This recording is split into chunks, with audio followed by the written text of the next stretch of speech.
So I think that tops out the max health at about, what, like 12, 13 hearts or so? 14 maybe? Yeah, I That's think if you're you're willing to right. pick up all the pieces of hearts, which is Yeah. pretty slow, and most people will probably not be doing. Yes, and to answer somebody, yes, Ganon is still the end goal. You do have to kill Ganon after everything. So Ganon is the end goal. And also, Magic Cape and Cane of Burna use double the magic, except when you're in Spike Cave. Magic Powder does not turn the anti-fairies into fairies, just hearts. Bugnet doesn't catch fairies. There's only 2 bottles, and potions only heal for 5 hearts and restore half of your magic. Yeah, so there's going to be a lot less availability to fairies to kind of revive you as a safety. Unless you find one already in a bottle, you're not really going to be able to make use of one. Yeah, and we are underway, and it looks like we have our sword inside of the sewers by the uncle. Is this even hard? So close, man. Practically vanilla. Practically vanilla. That's pretty fortunate for our runners to have a sword that early in this mode. Yeah, obviously that's the first big goal is to find a weapon, and so starting with one is very nice.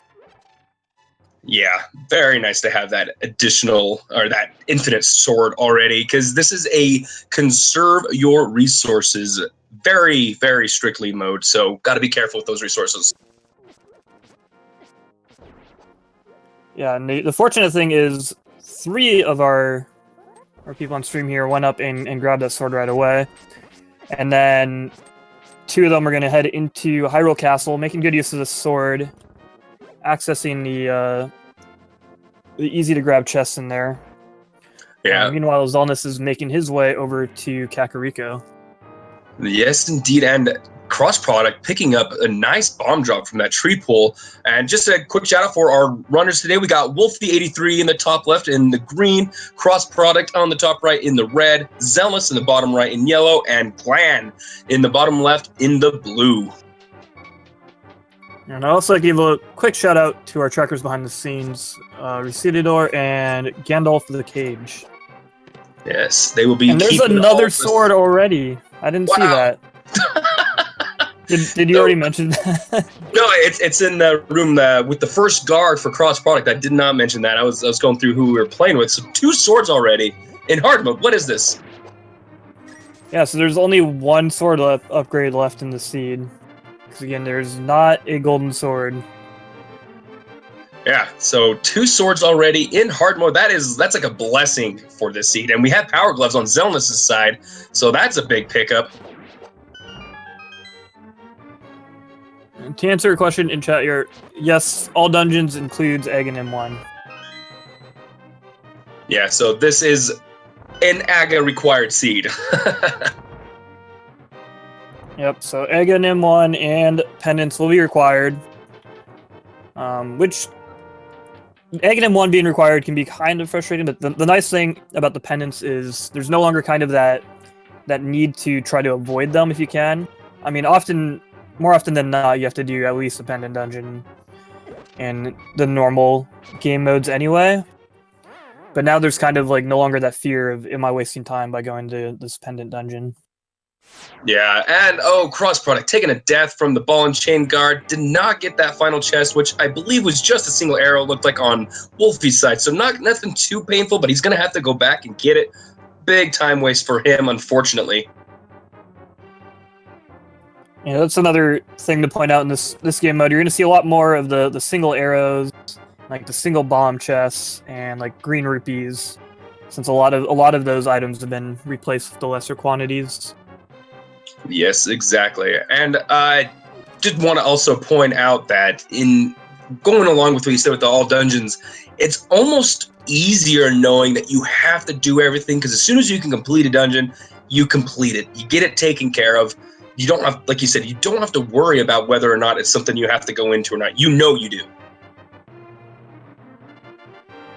Yeah, exactly. So it's like, generally it's going to take longer than a normal just kill Ganon seed, obviously. There's the Moon Pearl in the well.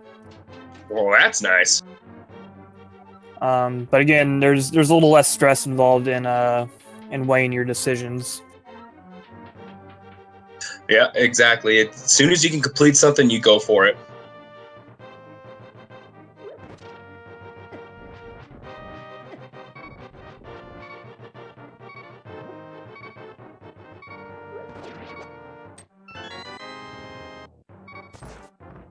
All right, so cross product successfully getting that single arrow. Gonna be a little upset that that's all it was. Yeah, having to retread all the way back to Zelda's cell for a single arrow. Yeah, that's Gotta be tough. disappointing. It's Making use of a death warp, though, he's gonna go in and collect this chest in the dark sewers here. Yeah, and that is an interesting decision. We, especially where our other runners have the power gloves. Cross product, of course, doesn't know this, but that power glove would be able to go into the back, and you may not even need to go into that. I don't know if we've seen the map or the key, so this could be something that he could be going for a key or a map right here. Yeah, he doesn't have the small key yet, so I think he might be hoping to find the small key and just push all the way to the back. That is probably what he's hoping for, and unfortunately, it would have been better to go to Kakariko first to get those power gloves. Yeah, for sure. All right, so Xelnas still only on the fighter sword, and Glan has not gone into the front of escape to pick up that master sword yet. It'll be interesting to see how long it takes for them to head over that way, because that's a big pickup. Again, that is a big pickup in hard mode. Yeah, it's a big pickup in any mode, but especially in hard mode, where there's going to be one less sword level available. That chest in the sewers for cross product did end up being a key, so he is going to push through to the end and grab those last 3 chests. And that is at least a little bit of good luck for him, because then this won't be a complete waste of time. But as you can see, Glan is already in the back of escape, having access to those chests quickly because of those power gloves. Not much in those 3 chests. The map, 10 arrows, and a handful of rupees. Yeah, nothing there, and looks like Xelnas is going up into Dark Death Mountain. Now, that is really interesting. Or excuse me, not Dark Death Mountain. He's just going up to Death Mountain in the dark. Trying to use bombs to find his way. Decides to give a save and quit because he didn't go towards Uncle yet, so he doesn't have a sword, which makes navigating through that room a little bit harder. The sword makes it a lot easier to kind of track yourself in the darkness, or really any item that really helps you do that, which he was trying to do with the bombs, but that can still be tricky since they're going to blow up in your hands. Yeah, that definitely a very interesting decision, but quickly bailed out of it, realizing that it's taken way more time than he wanted.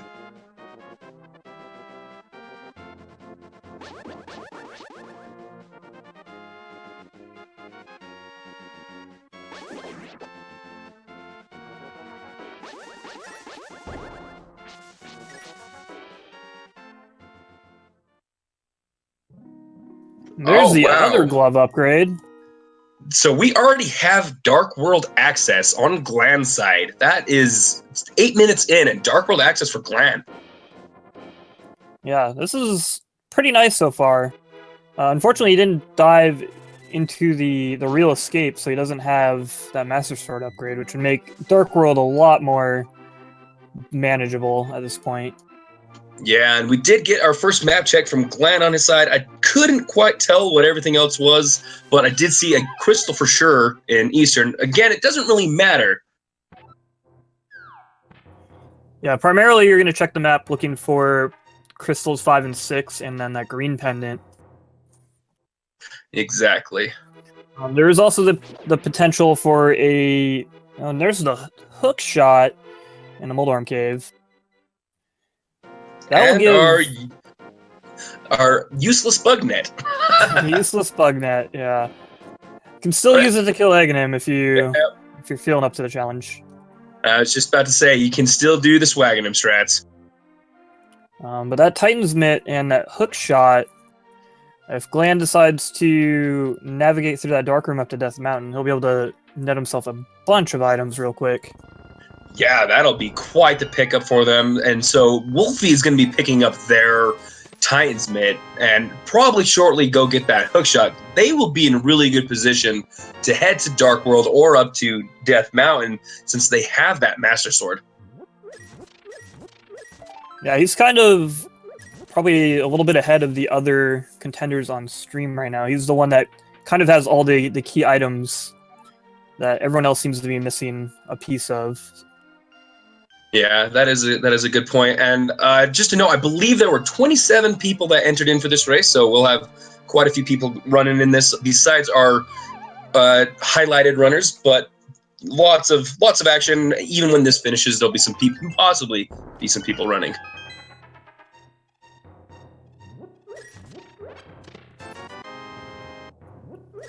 Hookshot was in the mini Moldorm cave. Yeah, and Wulfy just picked up their hookshot. Yeah, so as I mentioned before, he's the only one on stream right now that has the Master Sword, the Titan's Mitts, the Moon Pearl, and the hookshot. And there's our third sword upgrade on Lake Hylia Island. Wow, they're not even gonna be hard. And look, right outside Desert on Xelnas' side. Wow, that's a nice play for Xelnas. They still don't have a sword, but that book is a pretty nice little pickup right outside of Desert. Yeah, depending on what the item on the Desert Ledge is over here, this could be really nice. That's a pretty inconvenient spot for the book, because you typically don't want to head over here until you can do Desert. Unfortunately, it's just a green rupee up there. Green rupee. So they're going to be hoping that there are some good items with inside of the dungeon itself. We may be boot locked early for the completion of this dungeon. We'll have to find out as soon as Xelnas gets in there.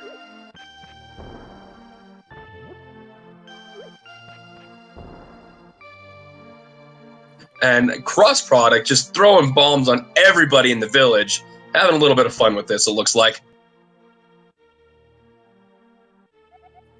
Going into the front of the bar there, talking to his favorite bar patron. Cross product giving everybody a great show right now, just kind of exploring everything.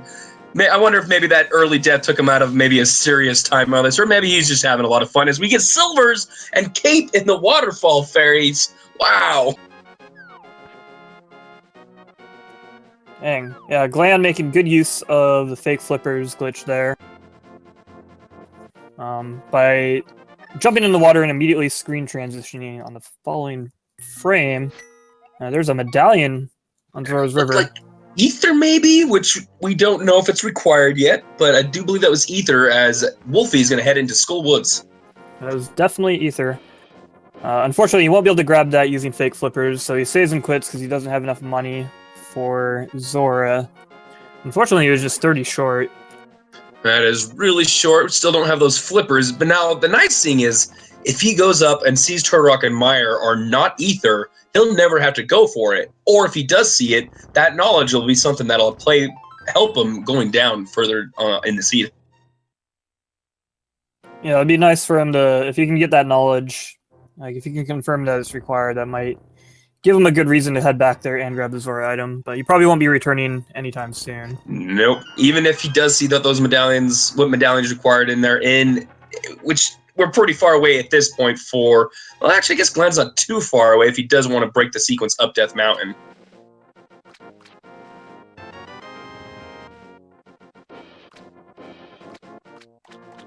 And Xelnas still running around without a sword. He's in the mini Moldorm cave with the bombs here. He did kind of jump off the ledge above the lake island to kind of peek what that item was, and he saw a sword there, which could end up being a bad thing. It might kind of throw him off the course of finding a sword and escape. Yeah. He's going to get this hook shot here. He's got those mitts. He's got the Moon Pearl. Like, if he decides to head into the Dark World before heading into Escape, it might end up hurting him in the long run. Yeah, and I think it's going to be really bad for Xelnas. I do remember just the other day he was commentating on a race, and he said that he thinks going into Escape without a sword is the stupidest play maybe not quite that word, but he says it's a very bad decision to go into the front of escape without a sword, and it's going to turn around and be bad for him because that's where both of the other swords are for Xelnas. So yeah, I have a pretty good idea that he does not like making the play to escape until he has an infinite source for damage, and so this could be something that really keeps him away from that for a long time. Unfortunately, taking a death outside of the ice cave there, and choosing to revive at Sanctuary, so it seems like he's probably going to head straight into the Dark World. Yeah, where Glan is already making his way through the front of Skullwoods. Typically finding a decent item pretty often in front of Skullwoods, so... Yeah, we did find a bottle on Wolfie's side, so that's one of our 2 bottles are found on Wolfie's side. So now Sick Kid can be turned in. Now it looks like crossproduct is going to be the Lone Ranger making the play up Death Mountain here. Sequence breaking the seat a little bit without that lamp. Yes, indeed he is.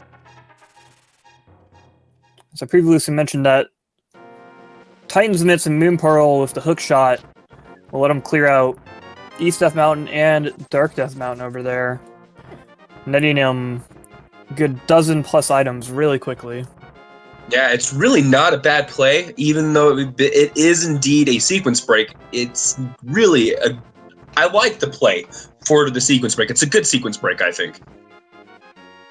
Definitely, especially if he finds like it's always nice if you find like the lamp or the flute up here, because that gives you information on where the other of those pair of items go, since one of those is required to get up to Death Mountain logically. Yeah, that would be very nice to find one of the 2, knowing that you needed the other to get up here. And if it's flute, that would be the absolute best because, well, it's mobility is incredible with that.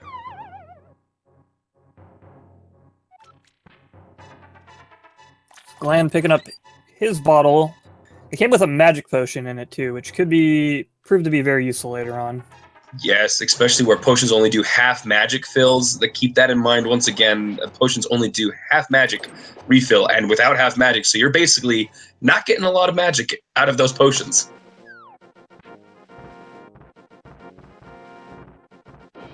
Yeah, so being able to save one of those... Oh, speaking of the flute, there it is. Oh, behind that cape that Glan has from his sequence break.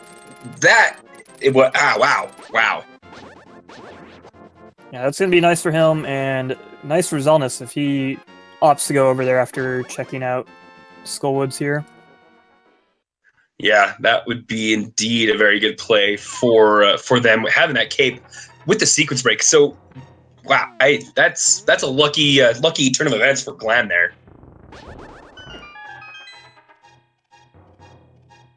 But again, that could actually also be bad for Xelnas, because again, still missing those swords from escape. The more threads he's able to follow without a sword, the longer it is until he's likely to go check escape.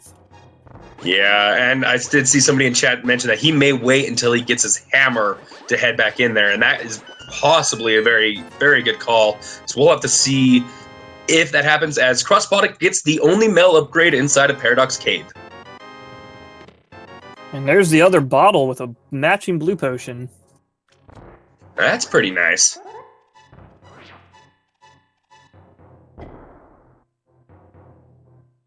Yeah, again, that can definitely come in handy later. As mentioned, the lack of half magic and kind of just the lower level of equipment in general can make some of those magic-intensive fights like Trinex or Cold Stare a little tricky.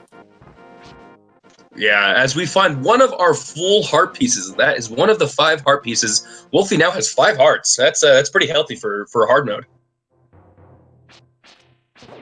Yeah, finding 2 hearts this early on in hard mode is pretty nice. Yeah, that is very nice. As you see, all the other 3 runners. Oh, we know Glan does have a 4th, but the other 2 runners only have 3 still. Almost 20 minutes in.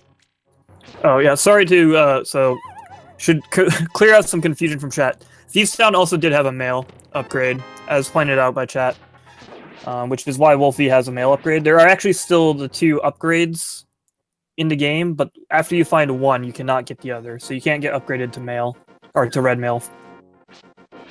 Yeah, that is some good clarification there. And same with the bottles. There's still 4 in the game, but you can only hold 2, as we saw Wolfie just pick up a 3rd location on the bottle. So they're still in the game. It just won't actually upgrade for you. Yeah, he also found the boots in there, so that was actually a legitimate hype cave. Yeah, that was very nice find and able to really actually good timing since he's got the dwarf. He's gonna be able to check this graveyard or the King's Tomb and the Bonk Rocks on the way. And there's our hammer! Oh, wow, okay. That's definitely gonna come in handy. Yes, it is. So Wolfie, who has not sequence broke at all, has been making the right plays and has been getting the most optimal routing so far. Yeah, as I pointed out earlier, and the trend has continued that he really has all of the key items that everyone else is missing at least 1 or 2 of at this point. And that was the ice rod.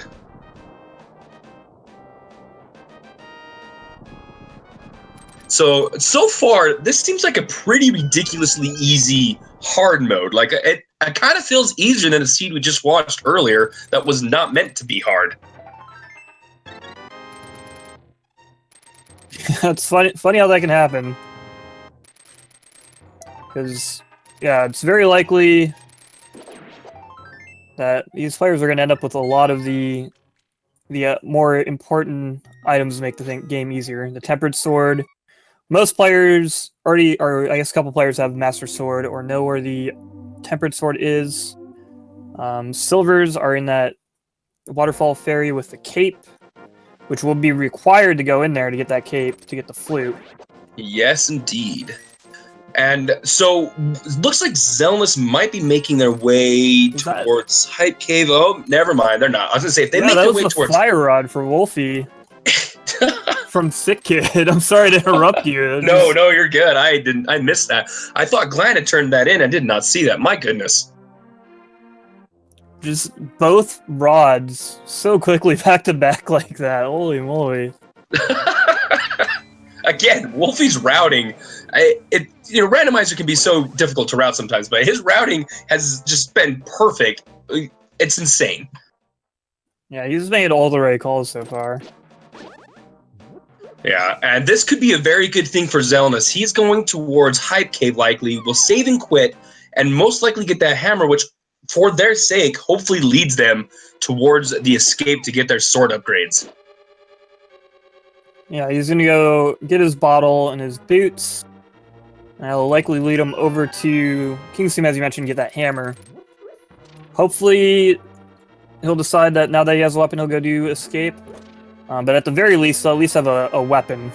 Yeah, like his first solid, reusable weapon. Yeah, a limitless source of damage for Xelnas. Finally, assuming he does indeed go to the King's Tomb and Bonk Rocks.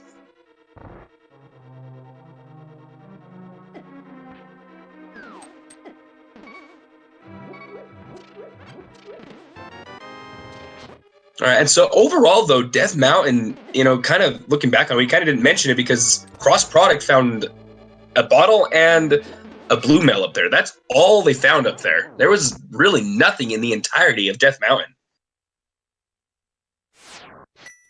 Yeah, nothing too special, so to speak, because we already found a mail upgrade in Thieves Town and bottles elsewhere, so nothing unique, really. Yeah. All right. So this will Xelnas now have with those boots. Do they check King's Tomb?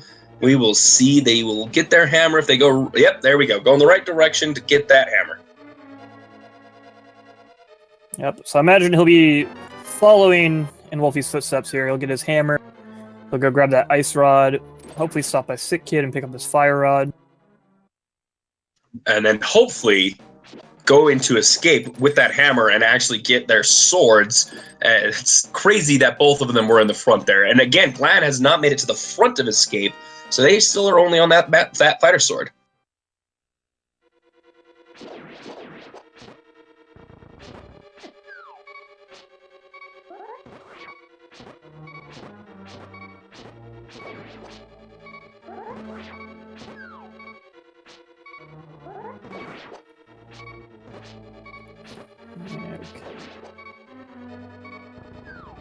All right, so Xelnas picks up their ice rod as crossproduct is trying to take care of those Gibdos and make this room a little bit easier for themselves.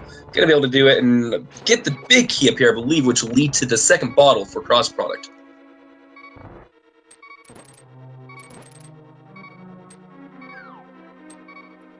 Yep, and so we have Glan finishing up, clearing out Death Mountain there. Let's see where he decides to head with this flute. Yeah, and they have a lot of access to the map with that flute that they got on Bumper Cave. Once again, for anybody that may not have seen that, they sequence broke and got the cape inside the waterfall fairy, where silvers were also there. So big sequence break for Glan. Ended up paying out pretty big with that flute there.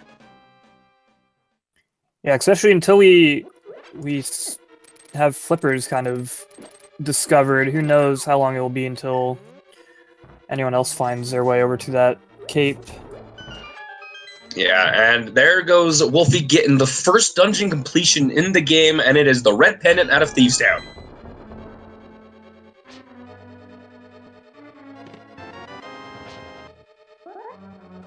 Yeah, and again, just to reiterate, since this is an all dungeon seed, the reward from each dungeon isn't particularly important. Unless it is the green and the 5 or 6, because they unlock another potential item or 2. Yeah, and then the one other thing to kind of keep in mind is it's possible for a pendant dungeon to be gated in some way by an item in Ganon's tower. Correct. That is definitely one tricky thing about this, because you only need the crystals to get into Ganon's tower, but you may not be able to complete all the dungeons until after you've been able to go into Ganon's tower to get a required item. Yeah, because the tower is still open by just obtaining the 7 crystals and going up there. The actual all dungeon rule comes into effect in the Ganon fight. You're actually unable to damage him in the last phase unless you've completed all dungeons. Yes, very big bit of information to keep in mind. And so at this point, the only item that Thieves Town would have stopped as potentially being inside of Ganon's tower would have been the hammer, which would be very unlikely since it is so required.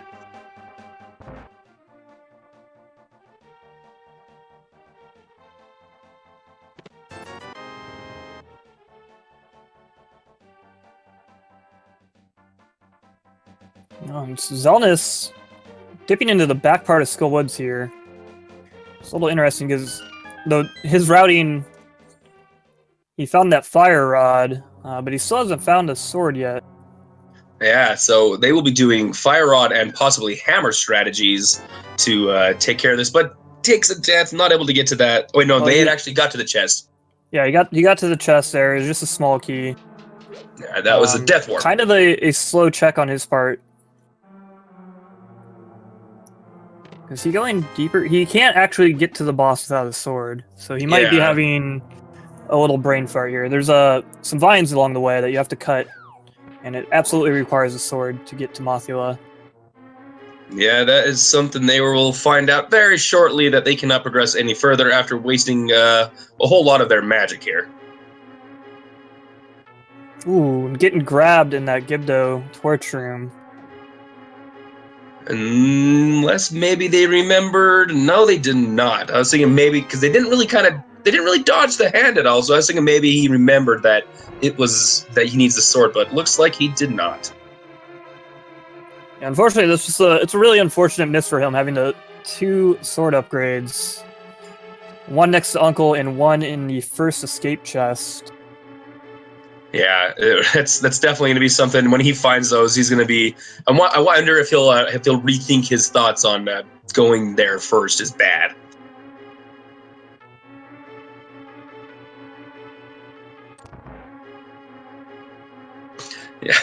Got sick of the Gibdos and just pulls out the fire rod, finishes him off real quickly.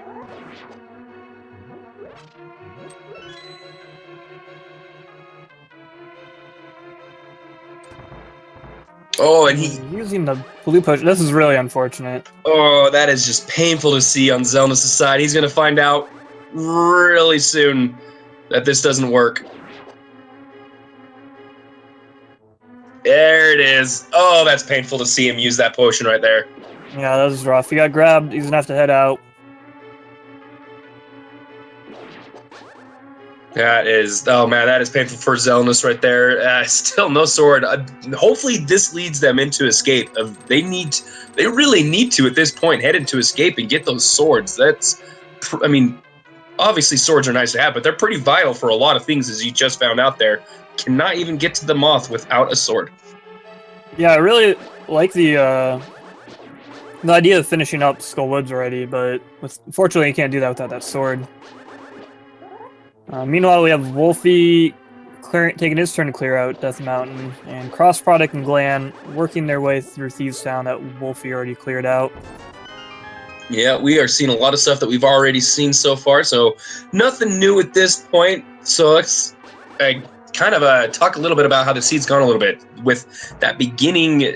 For anybody that may have just joined us, with that beginning of two swords pretty much in the front of Escape, where right next to the Uncle Get Fighter Sword, and then in the first chest in the front of Escape with the first blue guard was our Master Sword.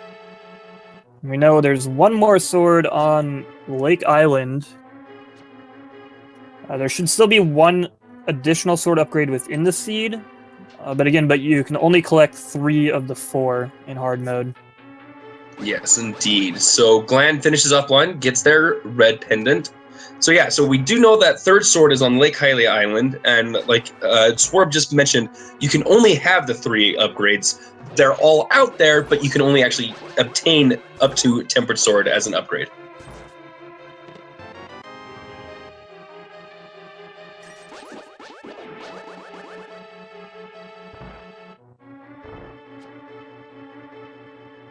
Xelnas snagging that purple chest. I don't think we've seen anyone check this yet.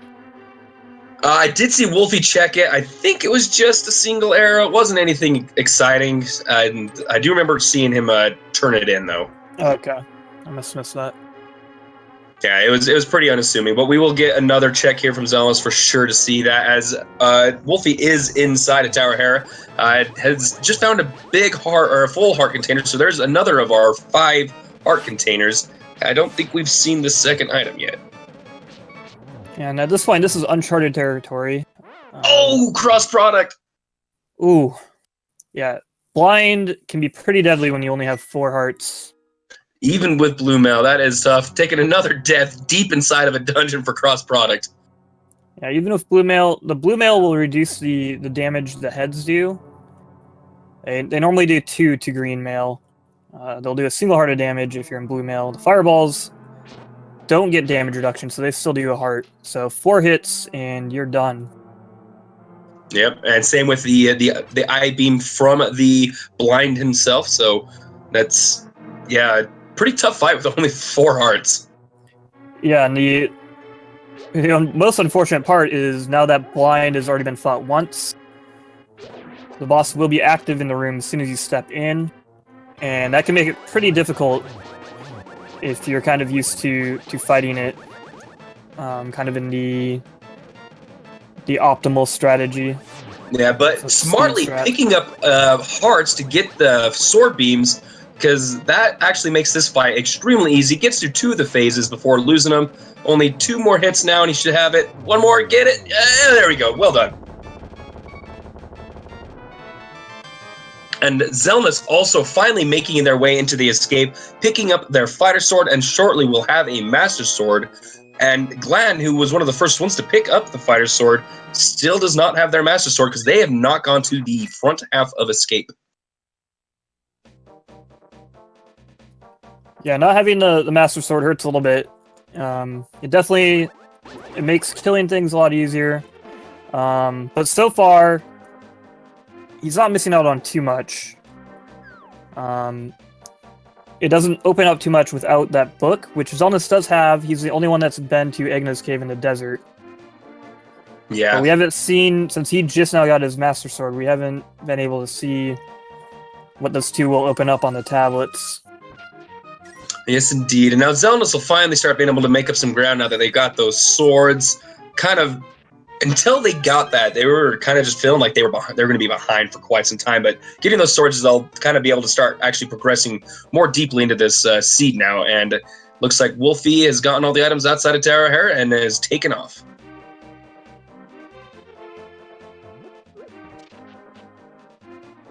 Yeah, I believe he's going to go over here and do Dark Death Mountain, like Spiral Cave and Dark Death Mountain. I don't think he did these earlier.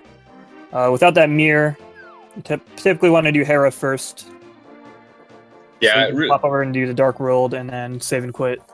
Yeah, good efficient routing on Wulfy's part. Once again, his routing has been quite phenomenal in this seed so far. As everything seems to have played out for him pretty well. We know Death Mountain didn't have anything for him, but it's a very logical and efficient way to have been clearing this seed so far.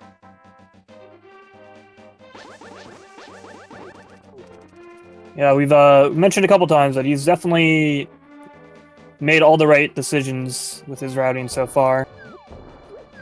He's got nearly all of the items everyone else has. He's just missing out on that cape that Glan has and the silver arrows, which he obtained by fake flippering to the waterfall fairy by Zora.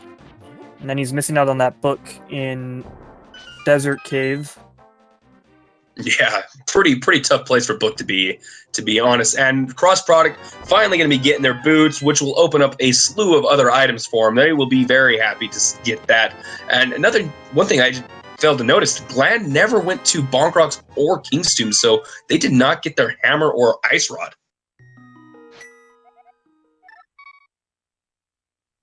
That's a very good point. And that's actually where the flute has hurt him, because he did a very similar routing as the other three, where they went with dwarves, went to Hype Cave with the dwarf, and instead of checking those two locations, he fluted into Kakariko Village and went straight and turned it in. His quick mobility of that flute is actually hurting him right now. Yeah, speaking of which, there's Cross Product picking up his hammer. And Turtle Rock Medallion is indeed Ether, so that Ether that we've seen in Zor's Ledge will be required to be obtained. And that, of course, is not really on the table until we find flippers, wherever those may be. Yes. Alright, so Glan is into Mothula with just the fighter sword and about half of his magic remaining. This is going to be a fight with only 6 hearts. Keep an eye on that. Yeah, even with that mail upgrade, this is kind of a similar situation as Blind. Everything that does damage to you here is probably going to do about 1 heart. So he's got 6 hits. Oh, he's down to his last heart. Oh man, he does have his potions, so good use there. His maybe cape isn't going to last very long, though. No, it's not. About 1 second and it's almost drained already. Yeah, and unfortunately, with that fighter sword, you don't have it's not really enough time to get much damage in. Yeah, he's being very careful. Oh! That's a tough fight. I give him props for even trying that. Yeah, it's a very difficult fight, given what he's got. Yes, and Xelnas has done the fake flippers as well, picked up their cape and silvers. I don't think they've checked on what the bumper cave item was, so don't know if they know it's flute, but we might see them head that way now that they have that cape. And our first look at the Zora item, we got a nice 500 rupee bomb. Oh man, that's even worse than if it was triple bombs like it normally would have been. Yeah, and there's Glan picking up that small key and that other small chest in the back of Skullwood's there. Death warping. They might, yeah, I think they're leaving. They're going to try to revisit this when they have a better sword upgrade, hopefully possibly tempered. But they're like, that was no fun. Yeah, I think it's the right call to wait on this fight. It's just with Fighter's Sword, with how kind of little magic you have to work with in hard mode. It's definitely a tough fight. Yeah, and to answer Craggy P in chat, so hard mode, there's a lot of things that it means. Basically, it takes out the final upgrades of your sword, your mel, and your shield. They're all four locations are in the game, but you can only obtain the tempered sword, blue mel, and fire shield. There's only 5 full heart containers. Magic use is done much quicker. No half magic. Fairies don't heal at the full. No, they don't heal at all. You can't capture fairies. Potions don't fill up everything. It's a lot of little quantifiers like that are changed. Oh, there's the flippers. Oh my! So we finally see what Mothula had on him. So we got Wulfy just finished him up, clearing out his 3rd dungeon, grabbing his 2nd crystal. Cross product dropping into the Mothula fight as well. So the flippers, that's gonna give access to Ether. We might see Wulfy heading over to Zora soon. Yeah, that again, Wulfy's... He hasn't been there yet, though, so who knows? He hasn't. But it would make perfect sense for him to head there now, getting those flippers right there. He's going to be able to get... Again, his routing has paid off pretty well for him, and that looks like exactly what he's going to do. He's going to do Hobo and do the Zora route, and he'll be able to get everything on his first go-around, while Glan is heading a 2nd time up there, and he's just going to get bombs from Zora. That is painful. We are a Cane of Samaria away from being able to do Turtle Rock once Wulfy grabs his Ether Medallion. Yeah, that is pretty early Turtle Rock access. And again, being all dungeons, doesn't really matter if you clear it now or later. Gotta get to it. Might as well get it when you can. And we've seen time and time again, typically, if you have access to early Turtle Rock, it typically has something of value in it. Yeah, and even though pendant doesn't necessarily matter in this particular version, if it's a pendant Turtle Rock, it's probably going to have everything you need. And it looks like Cross Product is going to follow suit and head right on into the Zora area after picking up those flippers off of Mothula. So both of Wulfy and Cross Product will only have to make one trip up the Zora area to get everything they need. Yeah, that's going to really just work out really well for Wulfy. Actually, Cross Product is saying, okay. No thank you, I'm going to go do Ice Palace. I like it. I did not even think about that with that Fire Rod. Yeah, this is definitely open. I like this play. Yeah, I think this is pretty good. He's not going to be missing out on anything by doing Zora right now. Yeah, that's true. It's not going to help him to go up there right now, so he's not, like you said, not missing out on anything. He doesn't know that, but it could work out for him. Ice is, again, one of those dungeons that if you have access to it early on, it tends to have something. But this is going to be a little difficult on hard mode. Yes, indeed. And Glan does finally get their Master Sword. They will be happy and very relieved to see that.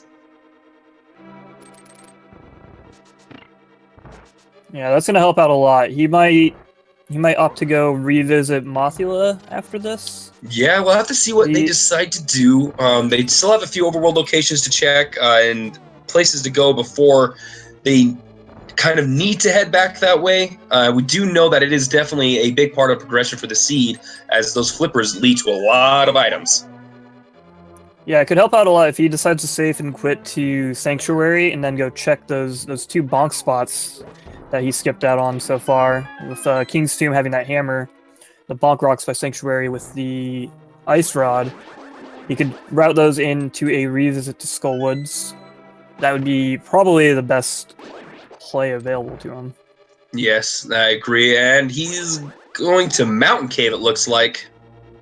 He's probably going to flute off to somewhere else. Yeah, that's true. He does have that flute. That would, if you want to go and get full health, Mountain Cave is the most optimal way. You get the health and then flute away from it, and you have your full health. That is definitely the most efficient and optimal way. But the problem, once again, it pulls him away from those 2 boots-locked locations, and that's where he needs to be headed.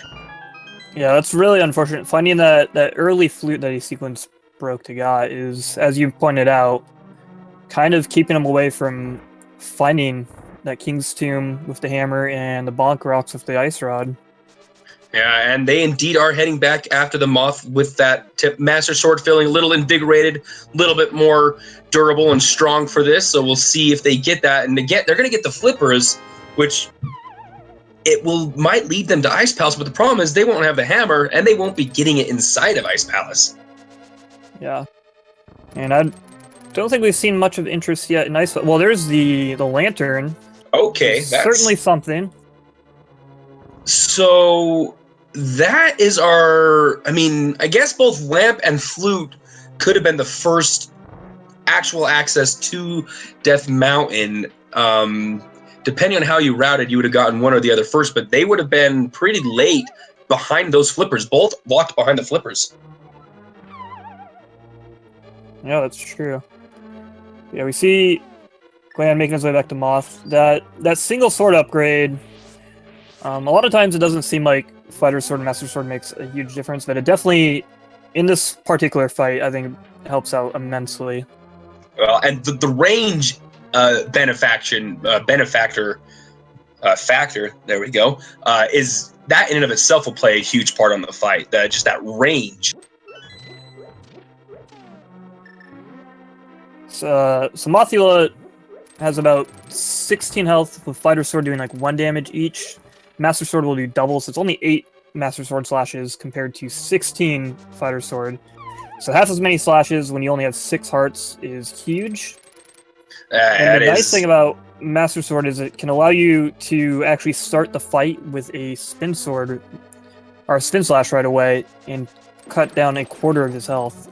Yeah, that is a big advantage in the fight, getting that initial spin with the Master Sword. As Xelnas finally goes and picks up their flutes, so they'll be going and activating that shortly, I assume. They might be heading in to kill the Moth, actually be able to go in there and kill the Moth, since last time they tried, they did not have a sword.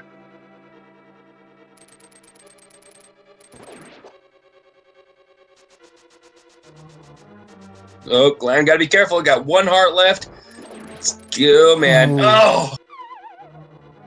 Fighting valiantly, but as the movie mentioned, it's a very tough fight when you have such limited access to health.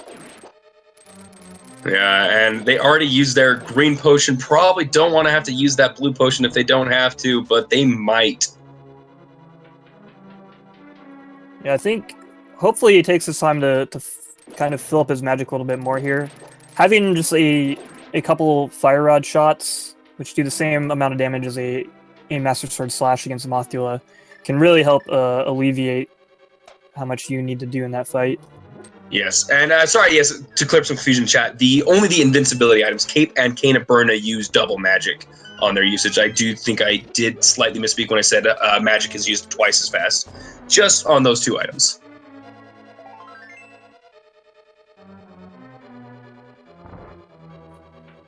Yeah, it's just kind of the safety items that are affected. We still need the rods to kind of cost the same because they're really dependent on, for obviously Cold Stare that's about to come up here shortly, and then Trinex later on. Yeah, especially if they still only have Master Sword on Trinex, you need all of the shots that you can get. I don't think if it went you twice as fast, I don't know if you'd be able to get it. But Glan finally gets his vengeance on the Moth and picks up their flippers. Finally gets it. Well done for Glan. Yeah, awesome. The perseverance paying off there with those flippers. We got Wulfy in the Cold Stare fight. I think the piece of heart he picked up along the way here might have given him an extra heart, which actually isn't going to help out too much in this particular fight. Because I see he has 8 total health there. Taking a body shot from Cold Stare will do 3 hearts in blue mail, so... Yeah. But he's doing a really good job of just kind of keeping him under control. That was a very beautiful, clean fight from Wulfy there. Yeah, very well done Cold Stare fight for Wulfy. Like you said, taking shots from the eyeballs themselves really do a lot of damage.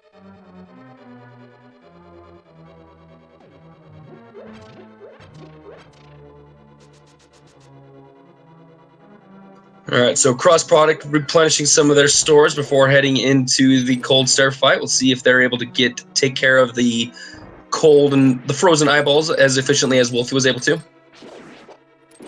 Yeah, unfortunately, as I pointed out, the health on Wulfy with 8 total hearts, Cross only has 6. So 2 body shots and he's done. And I believe the ice balls will still do 2 hearts of damage. So any 2 hits and he's gonna be done. So he's got to be very careful here. Yes, indeed. And it looks like Wulfy is going to go and take care of Aghanim, which is not a bad idea. Get this taken care of as soon as you can, and the logic wants it.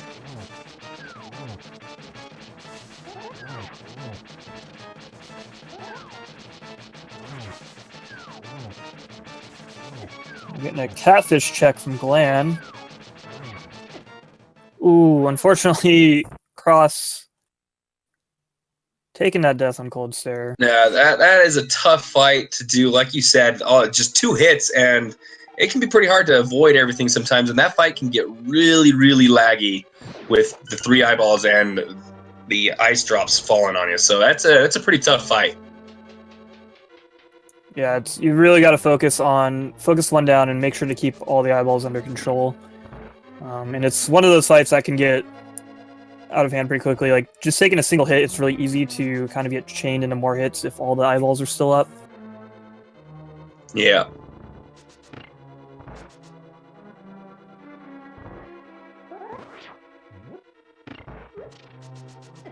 But cross product is going to head on their way back in there, finish off the dungeon. You're here, take care of it, you know, no matter how painful it is.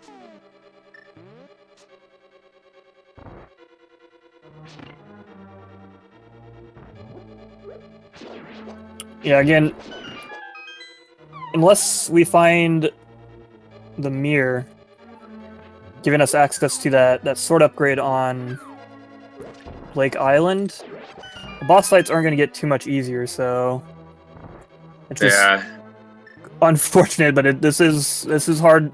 Hard really kind of is defined in these boss fights, I think. Yeah, and we did momentarily lose Glen's stream and kind of pause on us, but we have got it back. He is back, and it looks like he's heading into pod. Ooh, without the hammer or the bow. Hey. Yeah, this is like the definition of a long shot gamble right here. Yes, it is. And Xelnas trying to get the fairy with his bug net. That's not going to work, buddy. Just eats it instead. Unfortunately, that's, yeah, as we mentioned earlier, that's one of the side effects of hard mode is cannot catch fairies with your net. Nope, it just went right through the net. It's like, nope, you gotta eat me if you want me. We are going to get an ether check from Xelnas, though. All right, this will be our first one because he is, once again, the only person that has even headed into the desert. So he's the only person with that book, and it is a piece of heart. And then over down on the bottom left on Glan's side there, that first chest was a small key, which means he can dive a little bit deeper here. And that's just the worst of news for Glan. He needed this to be bow locked.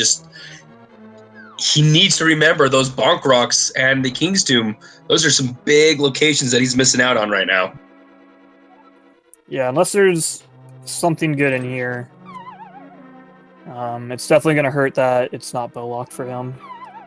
So that can be the nice thing about coming here without the bow. If it turns out to be bow locked, you at least immediately know you're looking in the wrong spot. Yes. If you have a situation like Glan does here, where you get that small key, you can potentially be diving deeper for absolutely nothing. Yeah.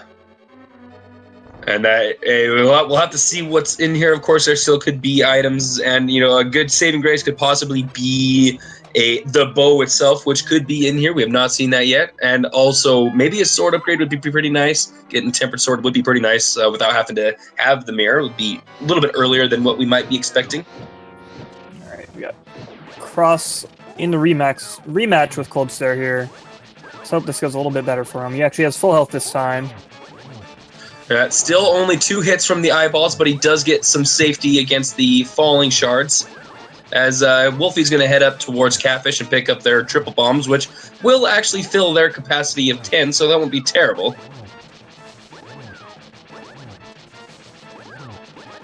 Yeah, he's fighting the good fight so far. He's doing a good job keeping his distance, knocking him away when he get close, and he's kind of slowly, methodically hitting him with the sword spins for the tempered sword damage. Yeah, doing a very good job. Hasn't taken a hit yet, but be careful, I just said that, so he's probably going to get hit right here. But he gets one of the eyeballs down. This is definitely a much better fight, much more methodical. Yeah, that was good. That was very good. So, yeah, and the nice thing here is, like, once you get one down, those explosions tend to leg out the fight a little bit, which in this case is actually beneficial, because it's kind of like having like a slow-mo bullet time to be able to move and react to the other eyeballs. Yeah, that is definitely good. And Glan is going to attempt some Dark Maze inside a Palace of Darkness, as it looks like Wolfie is going to head to our first Eastern Palace and Eastern check, so we'll finally get to see what Sahasrah's hut holds out for us. Yeah, that's crazy to think that we're 55 minutes in and no one has made their way over to the Eastern Palace Sahasrah's hut yet. Yeah, it's just kind of, I mean, yeah, I've seen that happen in even normal open modes, but with the way that this seed and being the hard mode is gone, it's kind of crazy. And just 2 pieces of heart and an arrow inside or behind Sahasrah, as Sahasrah lets us know that the green pendant is Palace of Darkness.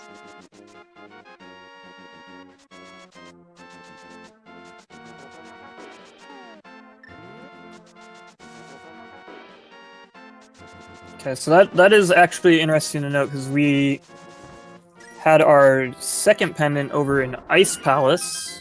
Or no, sorry, that was a crystal, my bad. Yeah, Ice Palace was a crystal, and I believe it was a 5/6, so it's one of the Pyramid Fairy crystals. So actually, yeah, so we don't know what the third pendant is quite yet. I don't think. Or it's Swamp Palace. I guess we got a map check. Looks Swamp, according to our trackers, is the other crystal of the 5/6 variation. So it's either.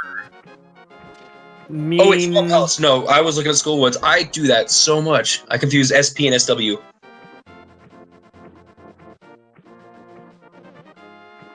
So yes, it looks like Swamp Palace is indeed our other pendant. Does mean we could have I think the only items left of interest that could be on the pedestal would be the cane or a medallion.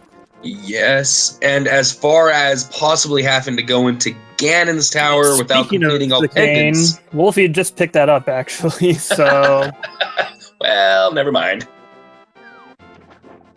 Commentator's blessing, I guess? I guess so. But we still could have the mirror inside of Ganon's tower, since Swamp Palace. Or no, we can't. No, yes, we can, because it is a pendant. So that could be something to keep an eye on. Yeah, I think that'd be like the biggest troll still open as a possibility in this seed. Yeah, I've gone through a seed where Swamp Palace was a pendant and validation chest. The final chest in the game was mirror. So that would be pretty brutal if that's the case in this seed. And there's Cross picking up his silvers and his cape. And he's got a couple bottles, so he's going to opt to throw one in. This is a really good call in hard mode. And Glan does... Go ahead. I was going to say, these 2 fountain fairies, this one here behind the waterfall and the one in the pyramid, does give you a random item in your bottle when you throw one in. It's just a bee.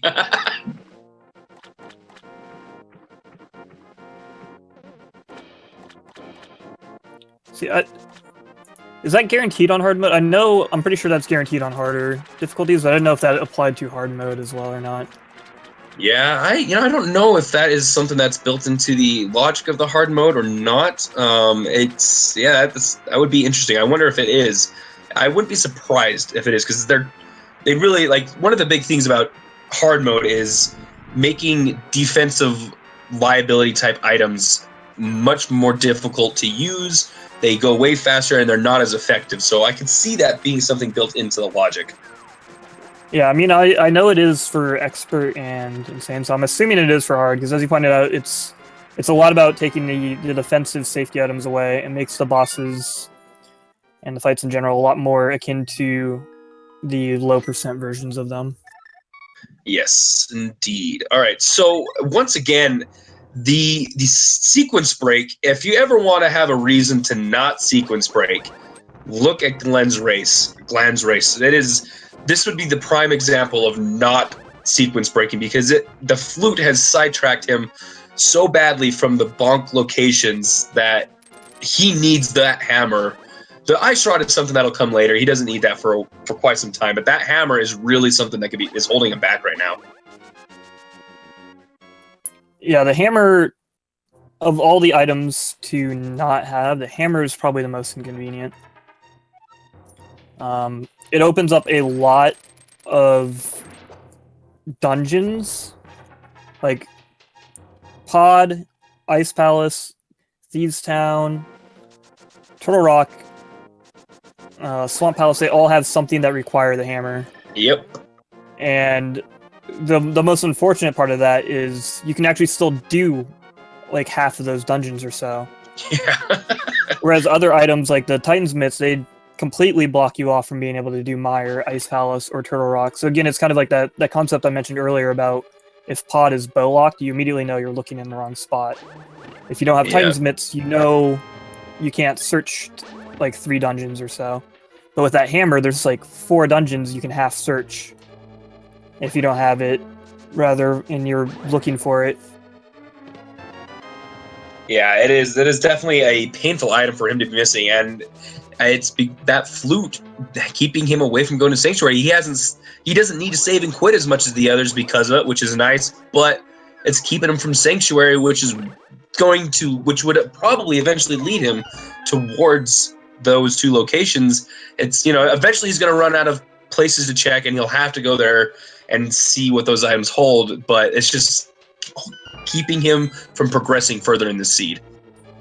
Yeah, and another unfortunate side effect of not having that hammer is that it restricts you to using this Dark World portal that Xelnas is about to go into over by Kakariko. So you need the hammer to access the other one. So having that as your sole entry point into the Dark World makes checking a lot of the corners of the Dark World a lot slower. Yeah, and since he has not gotten the lamp, he's not logically gone in towards Aghanim, which is in Ice Palace, somewhere that, again, another dungeon that hammer would be keeping you out of. And if I'm not mistaken, the lamp is actually blocked behind the hammer. Actually, the lamp was in Big Chest, which you can... Well, wait, I don't remember where the key was, though. I think the big key was behind the hammer. That's why I'm thinking it was locked behind hammer. Yeah, I think you might be right. So again, it's just that hammer obviously it's one of the most important items in the game, and in this case, it's really, really holding Glan back. But it looks like he's gonna dive into Ice Palace anyways because he's running out of options. Yeah, and this is what I was just talking about, how he'll be able to clear about half of this dungeon, and it's gonna just be a wild goose chase looking for that hammer. I can only assume at this point, like, it's just, he's totally just blanked on those 2 boot locations next to Sanctuary. Yeah, and and they're such quick checks. Like, really, in the end, they really are. If you're saving out of Sanctuary with boots, they're pretty quick checks. And cross product, I think he's just kind of memeing us, just having a lot of swag. He bomb jumped when he had hookshot in Tower of Harry. He could have hookshot, made it a lot easier. But he's bomb jumping. Yeah, it seems like he's just having a lot of fun with this seed. Yeah, from the get-go, it seems like that's kind of what he's been doing. Just having a good old time. And he's definitely been putting on quite a show. And I was wrong about that big key in Ice Palace. It was the first chest. So he will be able to get the lamp, but not every chest location. And the lamp isn't really going to do anything for him. He's already got that fire rod to light torches for him, and he's already demonstrated his comfortable doing dark rooms. Yeah, that's about it. As Xelnas uses that blue potion to help himself finish off the moth, Really, the only place probably would be in Aghanim's tower. Not a lot of people do that in the dark rooms, and the other thing is it would logically push him towards that, which at least would give him another access point to the dark world. And that's a good plan. I didn't even consider that. So kind of the big item still at large is that bow. Yeah, the bow is really our biggest item that we're missing, and Wulfy is once again has had quite really good routing. The Palace of Darkness, probably his first play that didn't pay off for him. Yeah, and considering what he has item-wise, what he had available to him, checking Eastern Palace and then heading down, popping over to the Dark World, checking pod seemed like a good idea. But I would agree really with that. Looks like he's gonna go grab his flute in a second here. Yeah, I actually think the play right now for Wulfy would be to go to Desert, get that book, and do Desert Palace. We don't really know everything that's in there and what is all forest in that area. So I think that might be the play in this seed, because even getting the flute isn't really going to help him open up a whole lot of other locations without that mirror. Yeah, I mean, we haven't seen Meyer yet, but the flute will let him get down there. Glan did go into Meyer, and we saw the shed, and Bombos is required for the medallion. Right. So, and it was just a heart piece and I think a single arrow in the shed. So the flute really not adding a whole lot of value at this point without that mirror and Bombos. Yeah, so it will probably lead him to the book, though. I mentioned earlier that the Ignis Cave being the location for the book is kind of inconvenient, because it's typically you don't want to head down that way unless you already have the book, or you can flute down there, something to make that trip like quicker and more worthwhile. Yeah. Same with kind of like Ice Cave. So once he activates his flute, seems like he kind of almost muscle memoried over to the Dark World, and he remembered to swing down and activate his flute here. Yeah, everybody's been really using that portal a lot, just because a lot of the locations they've been going are over in that area. So just kind of got into the mode and went over and went in there and caught himself before going too far, at least. Speaking of desert, we got Xelnas about to head back in. He came here at the beginning of the seed because he did a kind of an early gamble on that desert cave, picking up the book, and he popped in, but wasn't able to do a whole lot because he didn't have a fire source, he didn't have boots, and there wasn't a whole lot for him here at the time. Yeah, and Wulfy is now making the same play, going to be able to get that book here and enter Desert Palace. Glan getting every item that he possibly could out of chest out of Ice Palace, running out of options. Then he's going to Desert.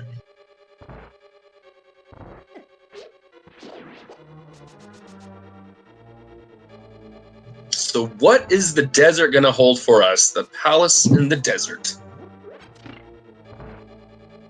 I'm going to say we're going to find a Bombos here in a second. Oh man, that would be pretty nice for Wulfy. Really everybody, but Wulfy especially, because he's the most well-equipped to take care of it. Glan does have that Cane of Samaria, so he'll be able to take care of the place as Meyer as well, though. So would be terrible for Glan. Now, the only one of our runners on stream right now that's actually missing the cane is Xelnas. He hasn't gone and visited Eastern Palace yet, which holds the cane. Yes, indeed. And crossproduct did just pick it up, so we will see. All right, so picking up that big key for Xelnas, they're going to go check this last chest on the right side, and then we will get to see the rest of the palace.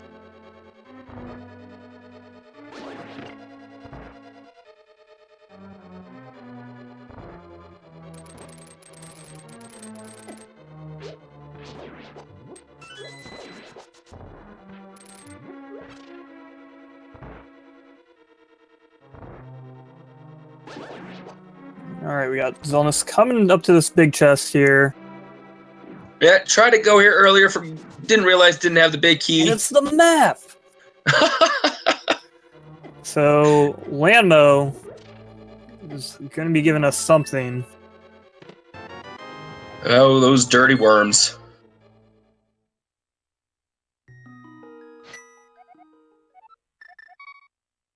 What do the worms hold for us today? We will be getting 3 people checking that very item pretty soon.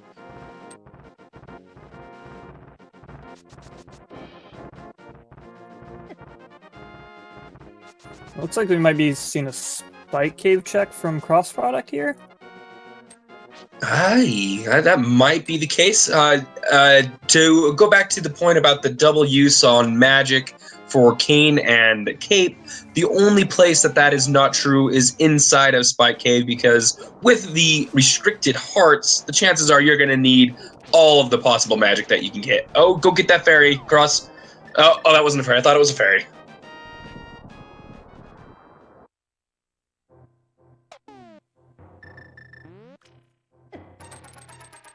So yeah, it'd be very interesting if this ends up being the mirror or Bombos or the bow or whatever it is that is going to lead us to the next step of the seed. And they're fortunately only made it about halfway through.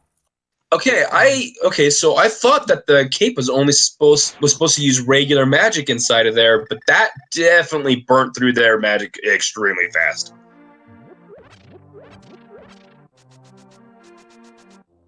Is that a mistake? Because on the website they have it listed that Spike Cave does not use double magic. So that was an interesting turn of events for Cross Product. I think they were very shocked as well. Yeah, that was odd. Yeah, odd is definitely a way to put that.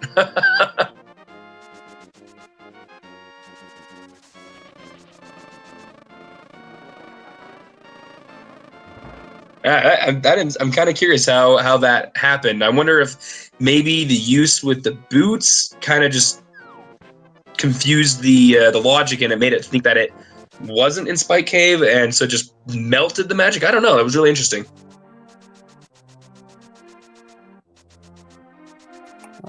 In any case, we have Wulfy and Xelnas finishing up their fights with Lambos, getting another full heart container. That's right. Our, what, 4th, or is that our 5th one? I think that's our 4th one, if I'm not I think it's 4. So where do we go next for, like, is particularly Wulfy, who I feel like has definitely covered the most ground?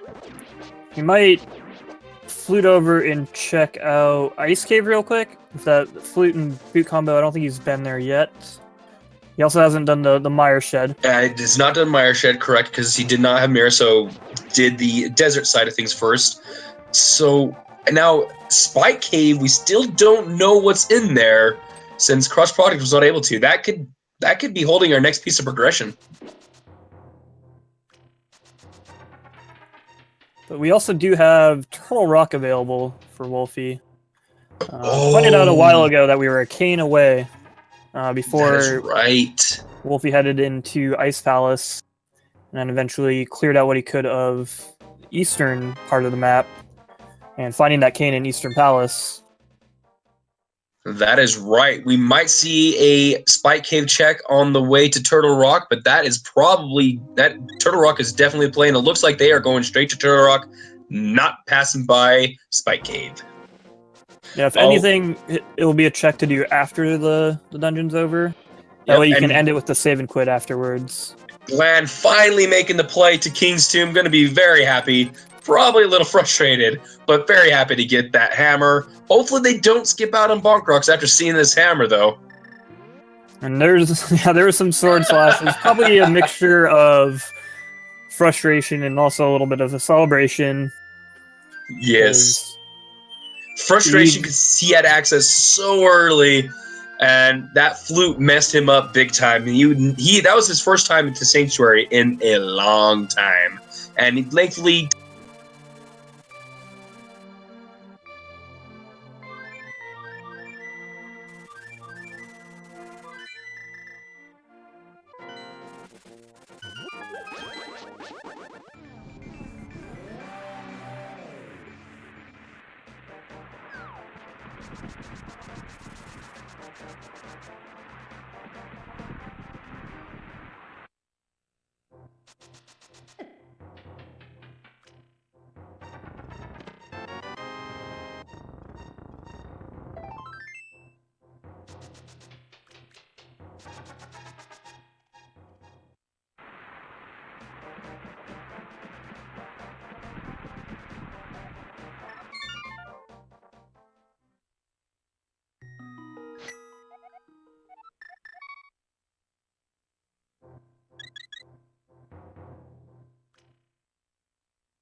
All right, that looks like we should be back now.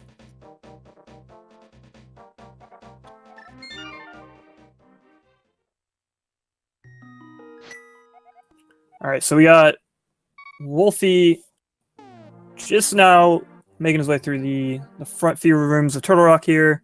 With Glen or Glan rather, not Glen, shortly behind him. Just a quick technical issue on our audio there. Sorry about that. We are back. We lost our connection for our audio receiver, but we got it back, so we're back. We got crossproduct, giving that purple chest a little bit of the tour. Quite the tour. Can you take the purple chest into a dungeon? Not normally. You can take it into, I believe, the fall holes of like Skullwoods. There's Quake, the one medallion we don't need in this seed. But typically the purple chest won't follow you into caves or dungeons. Kind of the exception being those fall holes. Yep.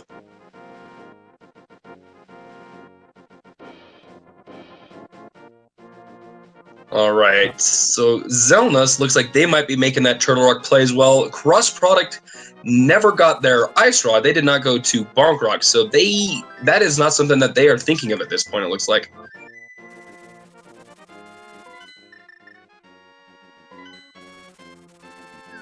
Yeah, that's a bit of an odd miss to kind of check out that King's Tomb, but not check Bonk Rocks as well. Yeah, that is definitely an interesting miss. Glan's it made sense because he had the flute. Not sure if Cross Product just didn't think about it or got that hammer and got so excited just skipped their mind. Hopefully he heads over there soon, but he'll be able to clear out Desert Palace, which is obviously going to be required in an all dungeon seed. And it's a crystal to boot, which is nice because at this point, for all we know, the mirror could be in Ganon's tower. Yeah, and it could be anywhere inside of Ganon's tower, including that big chest that never gets checked.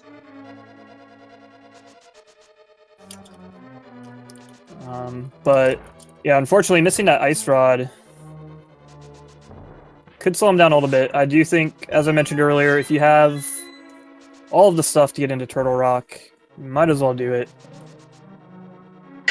Yeah, and that pesky Ice Rod. Typically, if you're not in go mode, but Turtle Rock is open to you, it tends to have something.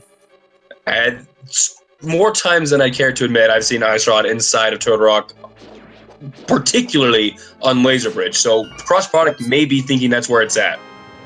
Yeah, that would be doubly unfortunate if, I don't remember exactly why he checked King's Tomb and didn't make his way over to the Bunker Rocks, but it tends to be odd to only check King's Tomb and not check the Bunker Rocks.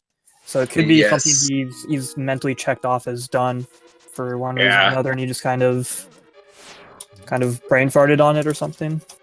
Yeah, and you know, that happens in randomizer quite frequently. You can think you checked a location, and if you actually didn't, it could really come back and really bite you really hard. Yeah, kind of one of the kind of oft mentions things in the random community that one of the worst things you can do is to think you've done something that you haven't. Because if you kind of mentally check off as something is done, it's not going to cross your brain again until you've exhausted like pretty much every other option. Yeah, and possibly even double check other locations to make sure you've done it before going back to another one that you think you've checked off. And there's the bow on Laser Bridge in Turtle Rock. Of course, Turtle Rock has something. It's always that last chest on the laser bridge too. I swear, it's like every time I go in there without like the hook shot, or I'm looking for the bow or something, Flute, it's always that hammer. last one. I guess not hammer, but yeah, it's always there. That chest, man, that chest. But that's gonna be huge for Wulfy. Again, already having the silver arrows from the waterfall fairy by Zora. It's gonna make most of the boss fights that are left actually easier. Be able to one-shot the Armos, Vitreous, Helmasaur King. But unfortunately, it's not going to help against Trinex here, who's going to be a bit tricky in hard mode. It's going to be a tough fight, but using the hammer strat's very good idea for Wulfy, and and gets the first head taken care of pretty quickly, doing a good job so far using those hammer strategies there.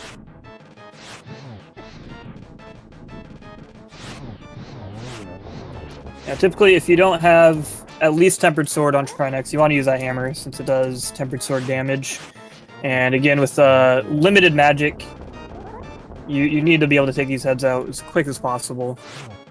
Takes care of the heads and still had a little bit of magic to spare, so very good first phase of the Trinex fight for Wulfy. Just got to finish off the hammer with a few spins, maybe switch to the hammer. Yeah, there he goes. There's Glan picking up his bow. He's not too far behind Wulfy and Turtle Rock here. Nope, and Glan did smartly take up use that safety door. Wulfy did the same thing with not half magic Master Sword Trinex. You don't want to take any chances. Smart, safe play for both runners. Yeah, a few minor mistakes on this Trinex fight. A couple missed fire ice rod shots, and you'll find yourself not able to finish the fight. So being able to take a death and reset at that door is pretty smart safety. It costs so little time compared to if you have to redo half of the dungeon.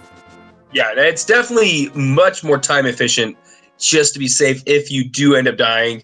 And it looks like Wulfy is going to head into the Spy Cave. We will get to see what cross-product left behind when they died, if Wulfy is able to make it.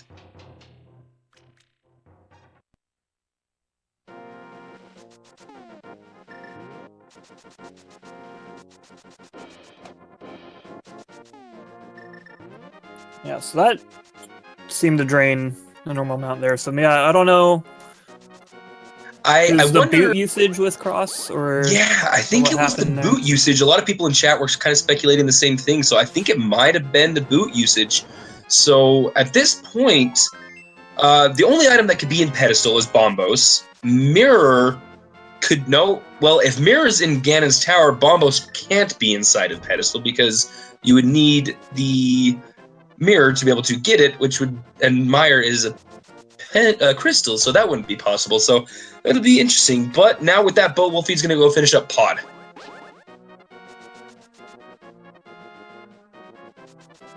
Yeah, he's gonna go finish up Pod and then probably Eastern. Yeah. He doesn't have the mirror to be able to switch over and do it real quick, so he might be doing these a little bit in what I would consider the less efficient order right now. But it's likely he'll end up doing both since he's over here, he can do them. And there isn't a whole lot of other options at this point. Yeah, and Wolfie could be going off the assumption that there's still items, a lot more items left in Pod than there are in Eastern. I don't remember if we got all 3 items out of Eastern, but if we didn't, there's only 1 left. Whereas in Pod, there's still a few items left locked behind that bow. So probably going with the more possible item density location first, hoping to get that mirror. Yeah, that's very true. We'll see what he finds here. Yes, indeed. And to answer chat, yeah, blue potion only does 5 hearts and half of your magic fill up, so not a lot of help there.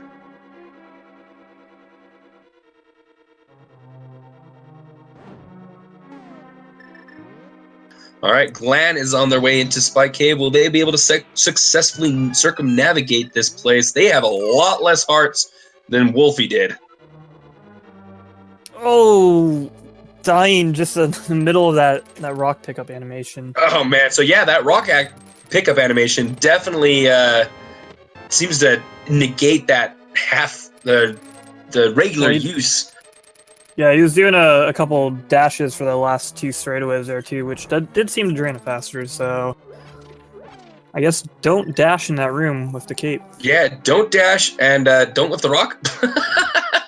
Yeah, I mean, the cape makes you into a shadow, right? You can just go under it. Yeah. I think that's how it works. I wonder if the game it intends you to use Kana Burna in this particular version. Xelnas does pick up their bow, so that they'll be very happy to get that. I mean, the kind of unfortunate thing is it's just bombs back there, which means if you died in there and you just gave up and abandoned it, kind of like crossproduct did earlier, though he might return as his options start to dwindle. But he's at least going to find his bow in here. Yeah. But the unfortunate thing is Glan is kind of...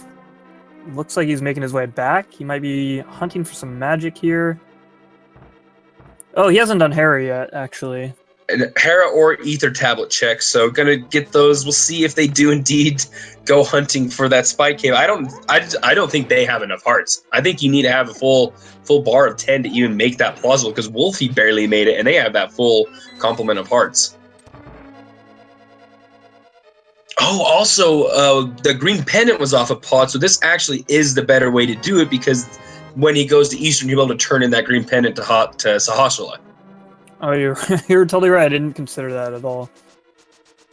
Yeah, so that's definitely, in this instance, even without the mirror, probably the better, more optimal way to do these 2 dungeons, because there's a very, very good chance that whatever Sahasrahla has is going to be Bombos or the mirror. Yeah, it's got it. Our next piece of progression has to be in this area. If I'm not mistaken, Wolfie has checked every possible location that he can up until these last little bit. So yeah, people in chat mentioning asking why everybody's dying. This is hard mode, and there's a reason why everybody's dying. It is very minimal hearts, and just things are brutal.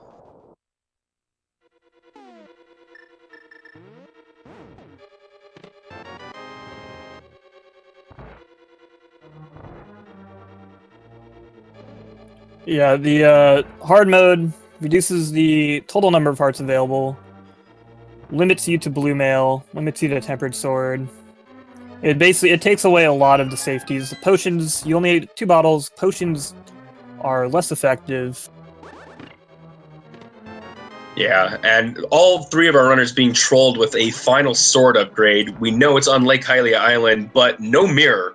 Of course, they get that early knowledge and are not even close to being able to obtain it. Yeah, it's kind of a rude and funny troll. Being able to see that from literally, like, you could check that first thing if you wanted to. Yeah. But an hour and a half in, and we still don't have access to it. And especially with how early and quick the other 2 were for most everybody but Xelnas, where they were essentially in the normal intended route of the vanilla game. And there's the 3rd one, just floating away, not even close to being able to get it yet.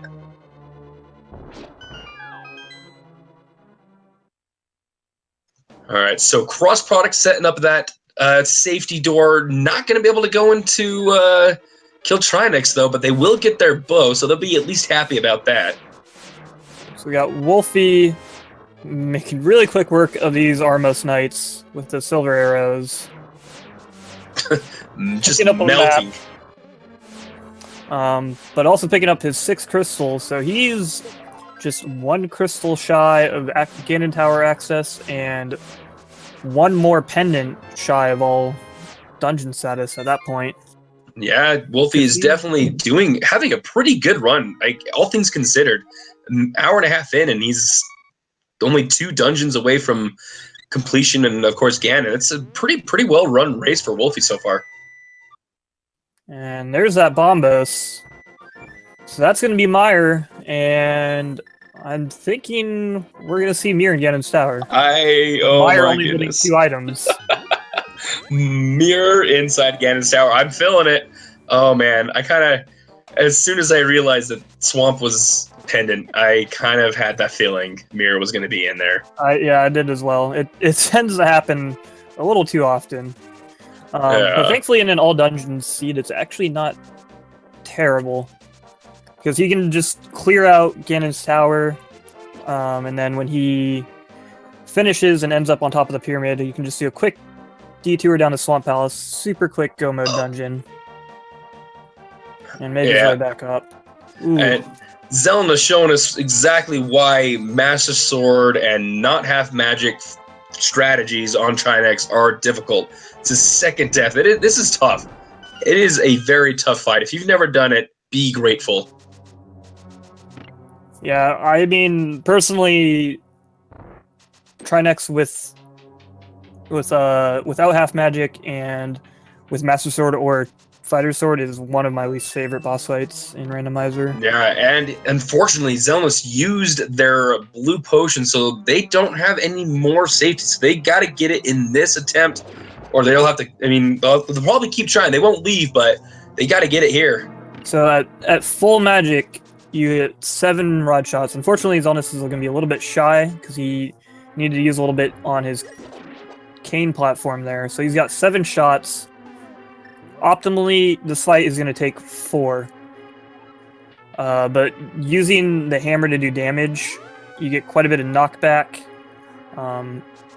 And again, with the low amount of health and the amount of damage it does, he just took a whopping 3 hearts of damage by walking into him.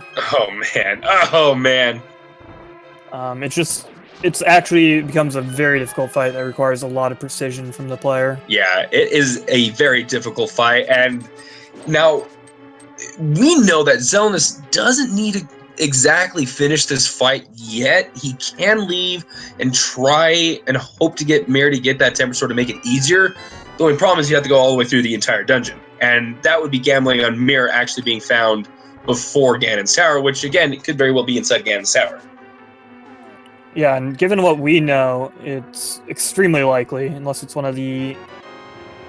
shows its face in Meyer here, which Wulfy is about halfway through clearing out. Now, with Meyer completion, it does open up the Pyramid Fairy, so that is one thing to keep in mind as well. It does open up that Pyramid Fairy. That will be 2 more items for Wulfy to check if Mirror itself is not in here. Oh, that's a good point. I'm not sure if I would. Wait, I don't know when I would do that. Check. I don't know. I would almost probably do it after doing Ganon's Tower, personally. There's the blue cane. You think so? You think you would do Ganon's Tower before checking those Pyramid Fairies? I mean, what would you do? I'm actually curious. There's an argument for both. It's like it's more likely to be in Ganon's Tower at this point. Yeah, you're probably right. I mean, your item density is definitely heavier inside of Ganon's Tower, and where you can make it all the way through the Glan, like kill Aghanim without the mirror, it wouldn't be terrible to do that and then check it if mirror is not there. Unfortunately, obviously, if it is in Pyramid Fairy, and you end up full clearing Ganon's tower when you find like a super early big key. That does cost you a lot of time. Yeah, so it's a gamble, and that's how randomizer's gone. Well, it'll be interesting to see what Wulfy's done so far. All their decisions have paid off pretty phenomenally, so we'll have to see, and it'll probably be the right one, just the way that they've been routing this. Xelnas taking another death on Trinex. They don't want to have to go through this entire dungeon again, and I really don't blame them. Yeah, and again, there's not much that's going to help them make this fight any easier other than that one sword upgrade, which is gated by the mirror. And as we pointed out, even if Xelnas doesn't necessarily have the same level of knowledge that we do, seeing that pendant Swamp Palace and not seeing the mirror this late into the seed, it's a pretty safe assumption to make that it's going to be in Ganon's tower. Yeah, or locked behind the Pyramid Fairies. So I think it's definitely the best decision for him to be going after the Trinex and just taking care of it. You're probably gonna have to do it with the same setup anyways. And taking an intentional death there, didn't like how he started that fight. Yeah, about the only thing you could really reliably do is leave and buy potions. Yes, that is a good point. But again, I'm sure it's just in his mind he realizes that that's probably not going to help out that much. And again, as a player, I know I get into this kind of mindset where it becomes almost like a point of pride. Yeah, well, I think a lot of people have that. Like, I know I can do this. Yeah, and so you're kind of banging your head against the wall, but you have to do it. Yeah, and it looks like Wulfy is indeed going to check the Pyramid Fairy, and since he has already killed Aghanim, this is a pretty quick check. Although he doesn't have mirrors, so it's not that quick. So never mind. I was going to mention that as part of why, like, if it was looking for something that wasn't the mirror. Yeah, yeah. If it was mirror, this would be an extremely fast check, but no mirror. So again, I really don't think this is a terrible idea. I kind of like this more just because if it is here, like you said, if Big Key is early, you're saving a significant amount of time. If it's in Ganon's tower, you're really not losing a ton of time by checking this first, so it'll be interesting. We'll see shortly if it is indeed inside of Ganon's tower. And again, I mean, we've praised Wulfy a lot, but he's really routed this like just extremely well, and he's 137 in just now, and all he has left is Ganon's Tower and Swamp Palace on a hard mode, all dungeon seed. Like, this is going to be a very good time. Yeah, this would be this doesn't put any of the other runners down in any way. Wulfy has just played this seed phenomenally, and it's been pretty amazing to watch. The other runners they're doing this as well as I figured everybody else is. The seed is obliterating so many people in so many ways, and Wulfy's making it look like it's nothing right now. Yeah, definitely not to not give the other runners their credits. I've actually never even done a hard mode seed. It's definitely, you'd be very surprised how much, like, all the changes sound very minor, but when you group them all together, and you have to do some of these really tough boss fights, like the Trinex fight that Xelnas unfortunately had to walk away from. Yeah, he had enough. These fights, when you're doing them in like kind of like a low % environment, become very difficult. Yeah, it teaches you to appreciate those items. When you're doing normal runs, and if you've undervalued them, you'll definitely value them more properly. Yeah, I totally forgot it's time for that big key guessing game. Oh yeah, I forgot because we don't have that mirror. We can kind of guess from mirror too, I guess, right? Yeah. I mean, it's got to be somewhere in here. Yeah, it's somewhere. I was about to say it could be behind Bombos, but we need mirror to even check Bombos tablet, so definitely can't be there. So there's two items. Let's do the big key. So there's 22 item locations where the big key can be, 1 through 22. Get your guesses in. I'm gonna go with 11. I'm gonna go with 12 then. All right, just one up in me. I see. Now, where's the Oh, mirror? look, there it is.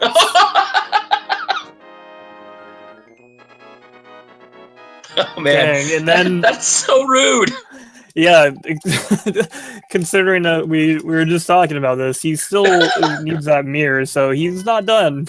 That is the perfect big key with a small key placement you could have ever asked for, but there's no mirror.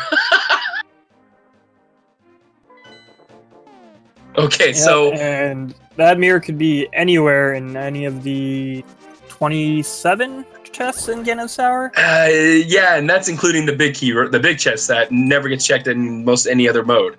Exactly. So I'm gonna stick with 11 on my guess, but for mirror now since we already found that big key. Just to kind of clear up in chat a little bit, this is an all dungeons seed, and Swamp Palace needs to be cleared to be able to damage Ganon's final phase. So he could potentially go to the Ganon fight if he finishes out Ganon's tower, and he could do damage all the way up to the 4th phase, and then he'll make fun of you and become invincible. So he needs that mirror to be able to access Swamp Palace and kind of meet that all dungeon requirement of the seed. Yes, indeed. Now, so I don't think Wulfy, I don't think we'll ever see him go get that tempered, because we're gonna find it inside Ganon's tower, that mirror in Ganon's tower, and unless we find the 4th sword upgrade within Ganon's tower itself, which we very well might actually, it really depends on where that mirror is. Yeah, I mean the other sword upgrade could be behind another mirror location as well, but I think he'll grab that tempered sword. It's basically like right there at that point with the mirror, if you're going to swamp. And the difference between Master Sword and Tempered Sword on Ganon is huge. Like it's definitely worth the time, I think. That is a good point. I forgot about the fact that they still have to clear out swamp. So very good point. So we will see if we do find the Tempered Sword before that. But at this point, we are looking for that mirror to be able to finish the game. You know it's going to be the Moldorm 2 chest, right? It's got to be. Oh, man. It's got to be that last chest. The seed's gone too easy for Wulfy. Something's got to troll him, right?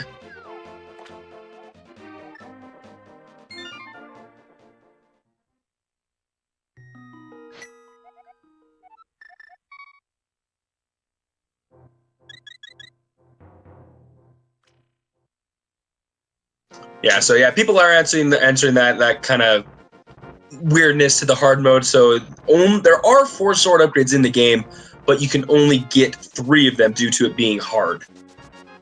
Yeah, and the same with kind of the mail and bottles. There's 2 mail upgrades, but you can only obtain 1. There's 4 bottles, but you can only obtain 2. Anything that kind of works like that and is limited. So it is possible he'll get Tempered Sword while he's in Ganon's tower here. Otherwise, he'll probably grab that one on the island. Yeah, and cross product going for attempt number 2 into Spy Cave. We'll see if they change their strategies this time and no dashing. It looks like they're pulling out that hook shot, so definitely should be able to make it this time for their triple bombs. I'm going to be disappointed seeing that.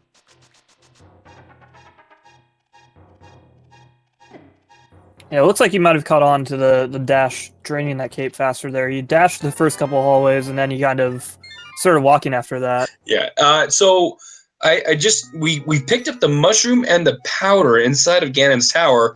That's 2 more locations where that mirror can be now. Oh yeah, I forgot about those. We did the shovel is still at large too, yeah. So that could be up here. Oh my goodness! Fetch quest for the mirror.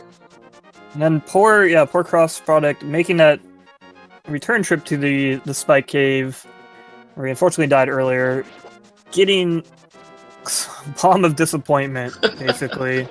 And cross product still missing out on that ice rod, which is in Bonk Rock. So that's what cross product needs to be able to continue moving on with this seed. They do get their bombos though, so they'll be able to go to Mire. But again, they need that ice rod inside of Bonk Rocks. Yeah, unfortunately, talked about this earlier, but he probably just kind of he did King's Tomb, which is you kind of group those together. So you might have just mentally checked off Bonk Rocks. And there's the shovel behind Ice Armos. Mir's still at large.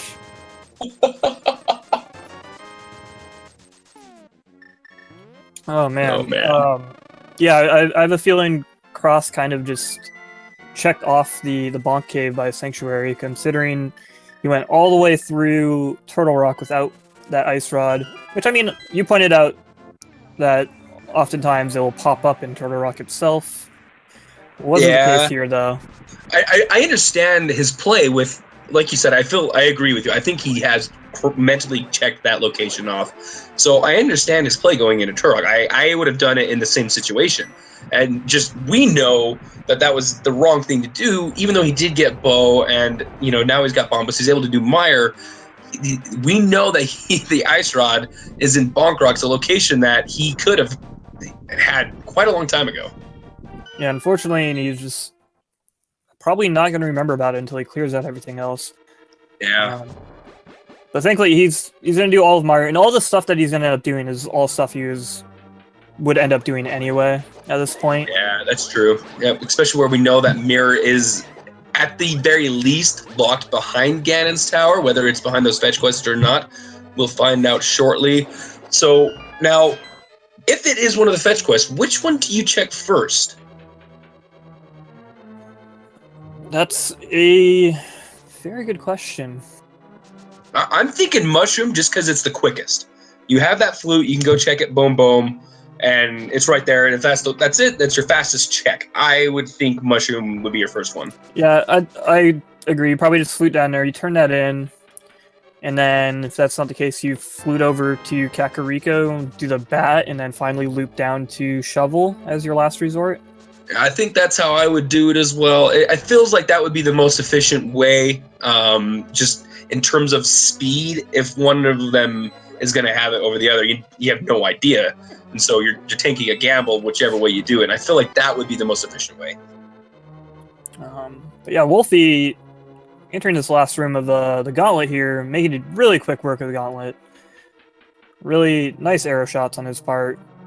Yeah, doing a very fantastic job through here so far. And so now the benefit to what Wulfy's doing right now, he's going to go all the way to Ganon. So when he does finally get that mirror and finishes off Swamp, he'll be able to go straight to Ganon, won't have to worry about doing the gauntlet again. So this is very smart on Wulfy's part to do exactly what he's doing. Yeah, plus there are 4 more chests up on his way to the top of the tower. And Mir could still be in any one of those. Yes, indeed it can. We will see. We have a few more locations to check inside Ganon's tower, and then, well, 3 fetch quests.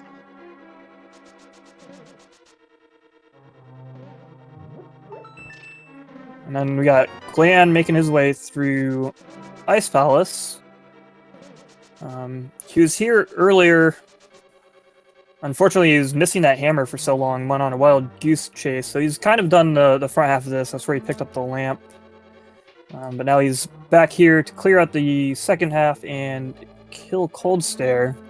Yes, indeed. And Xelnas hasn't been to Ice Palace yet. They still don't have their lamp, which is another interesting revelation with the way that they've routed, because they didn't get their sword for so long because they didn't go to escape. They've kind of had to have had a really interesting routing because of it. All right, so 2 chests left on Wulfy's side for that mirror inside of Ganon's tower. I'm thinking it is definitely behind a fetch quest.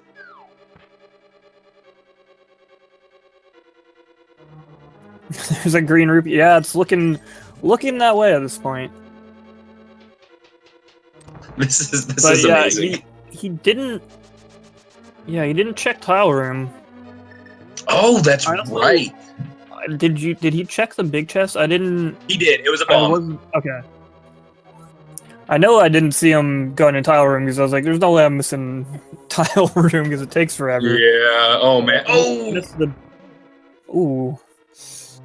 That's the big chest check, but that wasn't it. So yeah, there's just that one item. It's unlikely to be there compared to the 3 fetch quests he's got in his inventory. Yeah, and I kind of that like would going be unfortunate. It would be very unfortunate. I like going up the tower first rather than wasting time in tile room. I mean, if it's there, then of course it's the wrong decision. But I mean, the tile room is just so slow, and you just want to be moving and going. So I like the decision to go up the tower instead of go for that. And there's a full heart container after Moldorm. That's a nice reward. I believe is our last heart container. Yeah, hard mode, only 5 full heart containers in the whole seed, and I believe that was the last one as well. Because I believe max health would end up being 14 hearts, 13 hearts? It's gotta be 13. I think 13, a few other people in chat I think have said 13 I've seen, so Wulfy, again, has pretty much nearly full cleared this seed, and so I think we're pretty close to having that full heart, maybe a heart piece or two away from full hearts in this seed. Alright, we got Glan entering that Cold Stare fight, Crossstare entering that Vitreous fight, making huge, really quick work of them with those silver arrows, making a huge difference. Oh, man, Silvers makes that fight so simple, and I like Glan's decision to use the Bombos there. It gives him some Fire Rod shots, since he just has the Master Sword, make it a lot easier to take care of this fight. Yeah, it was a very, very nice benefit for him having that Bombos. Because Fire Rod, of course, it does Gold Sword damage to Cold Stare, which is huge. Yeah, huge damage, and 2 hits, 2 eyeballs down, gets the last one. Well done for Glan finishing up that fight.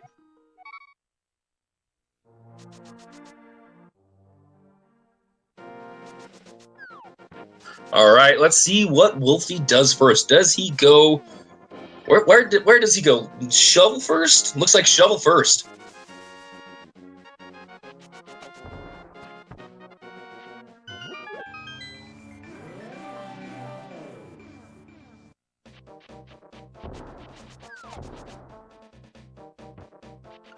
Now, keep in mind, it could very well still be in that tile room. If it's in tile room, oh my goodness, that would just be so troll.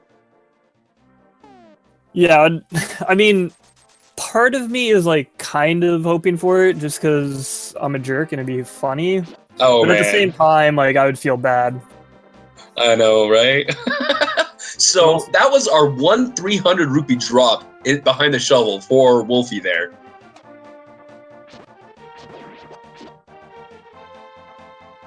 Uh-oh. Oh, man. This is not looking. This could go either way now at this point. Oh, man. So this is the last. Wait. Are we forgetting the location? I'm not sure what he's checking. I can't think. Maybe there is something that he hasn't checked that we've forgotten. Because he had hammer when he went through Thieves Town the first time. Did he not do purple chest? I swear he did purple chest. Oh, hammer pegs! Or he forgot he was looking for the mirror? Oh, shoot. It might have been that he forgot he was looking for the mirror and he was like, I don't know. All right, so it looks like crossproduct is getting a little stumped on that ice rod as Glan is making their way into Ganon's Tower. So pretty good timing for them. 152.39. And, you wonder where they would be at time-wise if they had not gotten that flute so early. Yeah, it's... As you pointed out, that really led him astray for quite a while early on in this seed. Causing him to miss that ice rod and the hammer by the boot locations near Sanctuary. But yeah, he's definitely making really good time with the seed. Wulfy has just played phenomenally. Like that's why he's where he is. Like everyone else has done well, but there it is. Wow, magic bat. like the second to last possible location in the seed, if I believe. We are now in go mode. Finally, at 1 hour, 53 minutes, and 25 seconds, Wulfy has entered go mode. That is the trolley mirror location. Now, does he get that tempered sword before or after Swamp? I guess if he goes for it, it'll be after.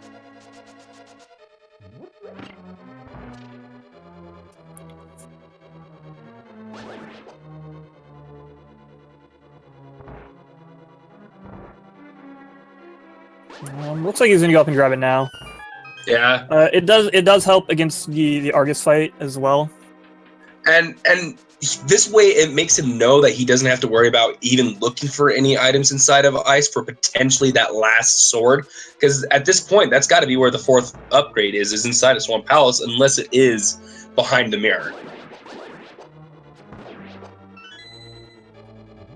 Yeah, I think this makes a lot of sense. The little puff balls around Argus dodge to a single sword slash from the tempered sword, and also lets you do the really fast like 0 cycle quick kill if you're able to do the hook shot dash on him. Yeah, definitely a good idea to pick it up before the dungeon. Yeah, if you're gonna pick it up, you might as well pick it up where it's gonna make the most use, which would be now. Yeah, that definitely the smartest decision there. Again, Wulfy has played this seat phenomenally at making just seemingly all the right decisions, and so you wonder at this point nobody's finished the race. You wonder where anybody else might be, and we can see where 3 other of the 27 participants are. So it's definitely it'll be interesting to see where Wulfy turns out, because I feel like they've done this the best possible way they could have. Yeah, his route was really, really phenomenal. As I mentioned, like the other players have played really well, but he has just played this really perfectly. Yeah. If he's not in like first of everybody, he's darn near close. Yeah, for sure. I just can't see too many other people. I mean, there might be some people on a similar pace as him, but he's been playing phenomenally. I don't think he's died once. The only one in our restream that has not died, unintentionally, I should say. He's had a couple of death warps, but it's been a phenomenal race on his part. And again, everybody else has had very good runs. A few things that have trolled them that kind of trolled themselves. Cross product with that ice rod, Glan getting the flute so early and not getting the hammer and ice rod as well, and then Xelnas not going into escape to get those swords.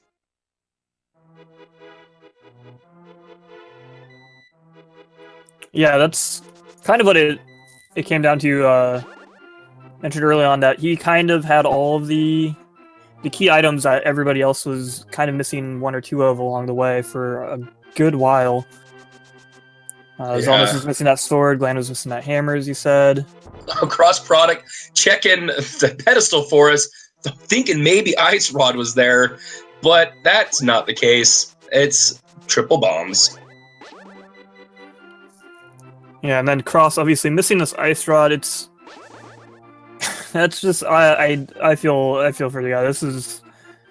It's really frustrating when you do one of these.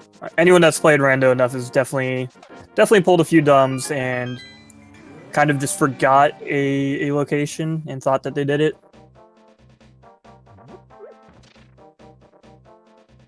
Yeah, and we do have our first official finish.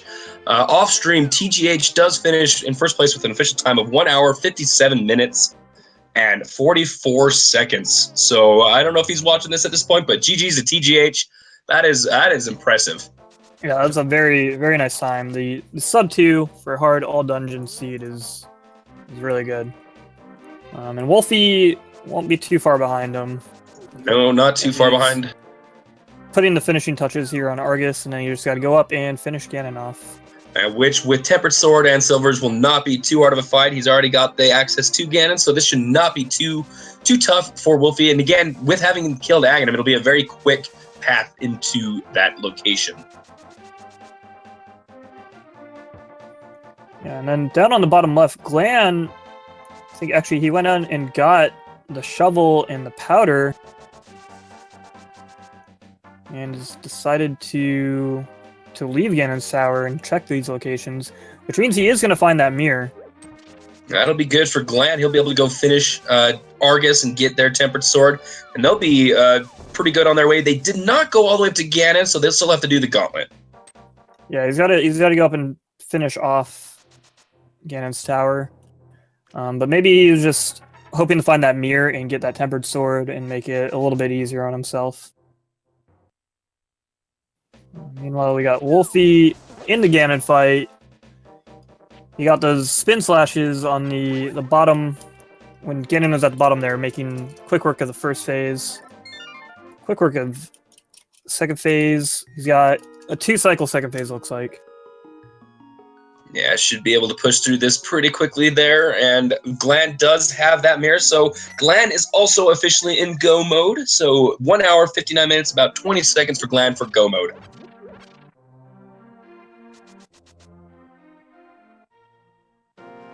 Yeah, so he's our second player on stream here to enter go mode.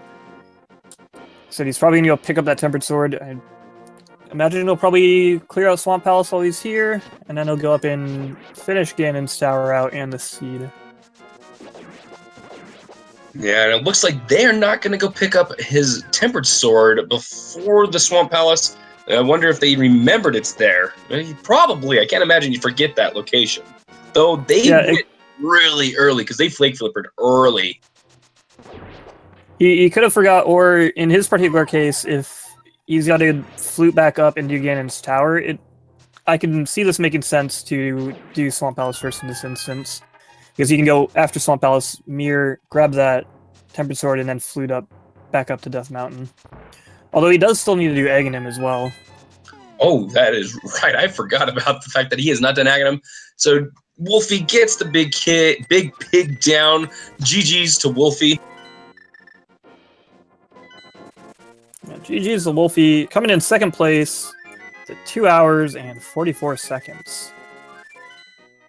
3 minutes exactly behind TGH. So GG's to Wulfy getting that second place on this. Well done for Wulfy on this race.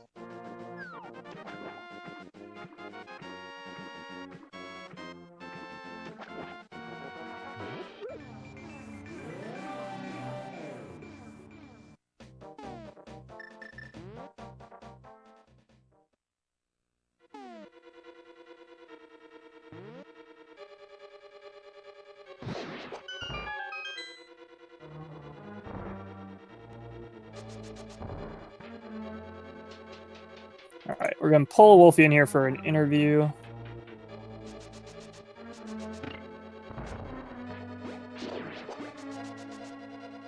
Yo, Wulfy, congratulations. GG on that run, man. Well done. Hey, thanks. That was a marathon. Yeah, that was something. That was just phenomenally routed and phenomenally played by you. Every fetch quest item in GT. Oh yeah, that was amazing. And then you checked the one that had the mirror last, of course. Of course. Is there a reason you opted to skip Tile Room? Were you just hoping that mirror wasn't there, or were you counting items? I forgot about it. Okay.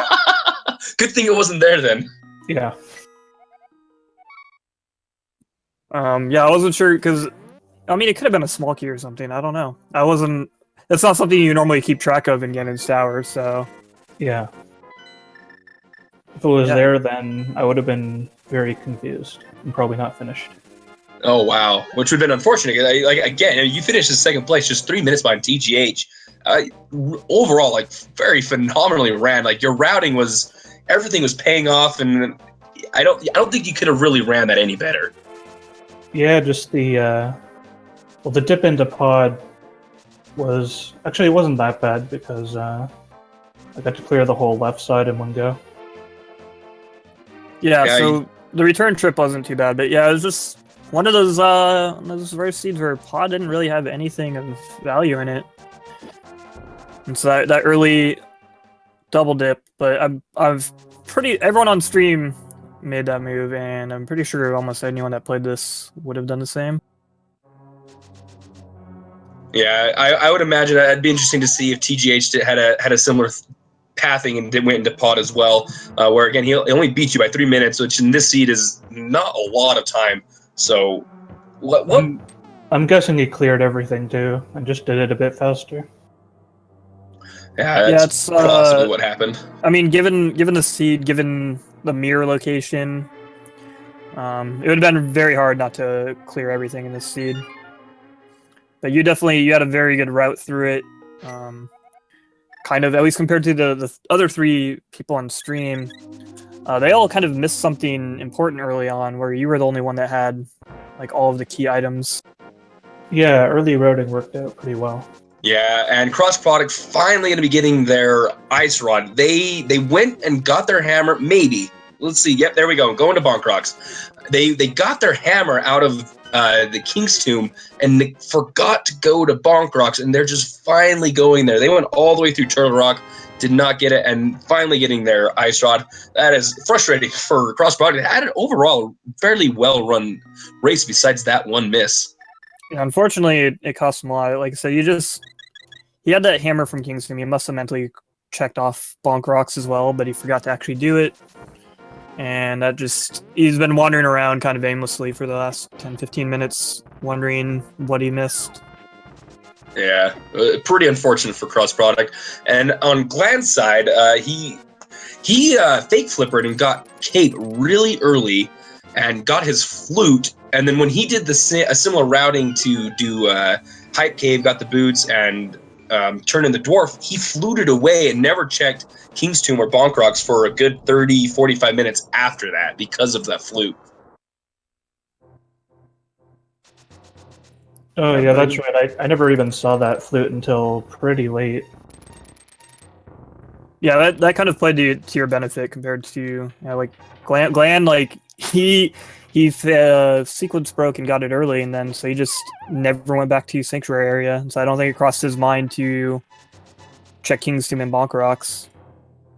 Yeah, Glenn ended up diving into Ice Palace, Pod, Thieves Town. He did everything that he could without actually what the hammer requires, and just send him on a long wild goose chase looking for that hammer until he was finally able to get it.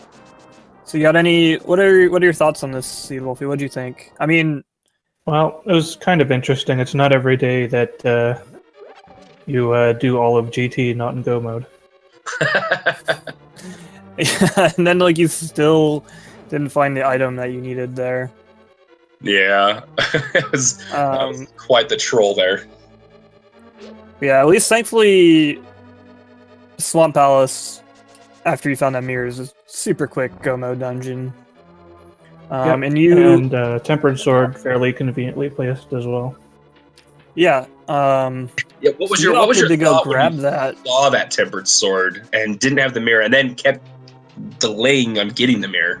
Yeah, I was just thinking about going and getting it all game. It's like you could go check that like in the first minute of the seed if you wanted to, and then you couldn't pick it up for an hour and like 50 minutes later or so. Yeah. Yeah.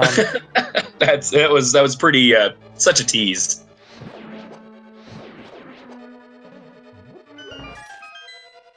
Yeah, you opted to go pick that up. I actually did I was wondering if you were in first, because like I said, you just like routed this really, really well. And I popped over to the SRL race page real quick, and I saw TGH was in Ganon just as you were finishing up Argus. But he didn't go pick up that Tempered Sword for some reason. Unless he didn't check Escape? I don't know, but he was in it with Master Sword, and I thought that was odd, because especially with the location that it was in, it made a lot of sense for you to go grab that, because you're going to save a lot of time just from the sword difference, but it's also just like such an easier fight that the risk of dying like drastically goes down. Yeah, I might have just slipped his mind. And I was somewhat debating whether I wanted to get it before or after Swamp. But I think, like, if I did it after, I could just dash over from Swamp, but on the other hand, I'd have a slower Argus. Yeah, and that's actually, we mentioned that same thing. I kind of was thinking of getting it afterwards, and Swerve over there, he mentioned that you'd have a much quicker Ice Palace with the Argus there, having that Tempered Sword, and I feel like that was definitely the better decision in the end to get that for that simpler and easier Argus fight.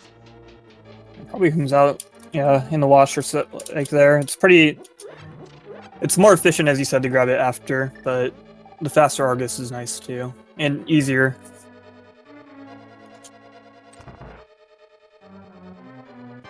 So, and then the last thing, so yeah, Xelnas, and his issue in this seed, his biggest issue is he never went into Escape until about probably 50 minutes into the game, and so he never got a sword until then, and that really put him behind big time as well. Yeah, this was definitely a good seed for Uncle opening. Yes, it was. Two, especially in a hard mode, like 2 sword upgrades immediately. It was a really nice start to a seed for sure.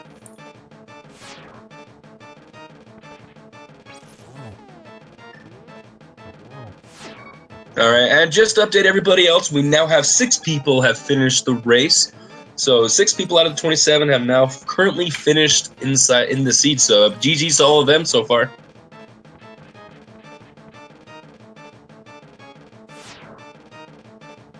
Yeah, and I did see some comments from TGH and then Firami, who finished in 3rd place, that they both went out without a sword for 50+ minutes.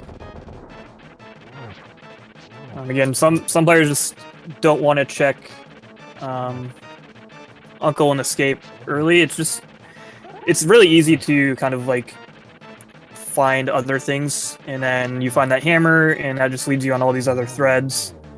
That escape and Uncle seem to like lose their value.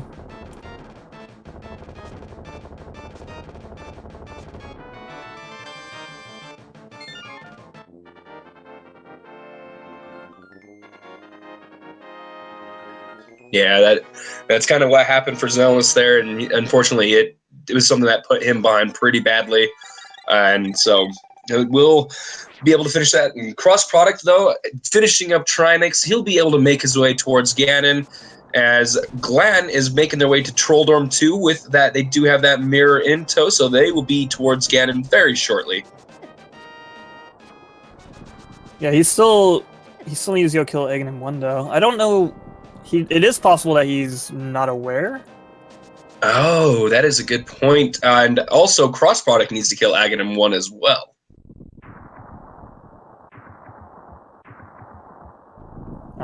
Hard mode is like, it's not something you typically see race, so there's definitely been a couple instances of, and then all dungeons is another kind of setting that isn't utilized very often.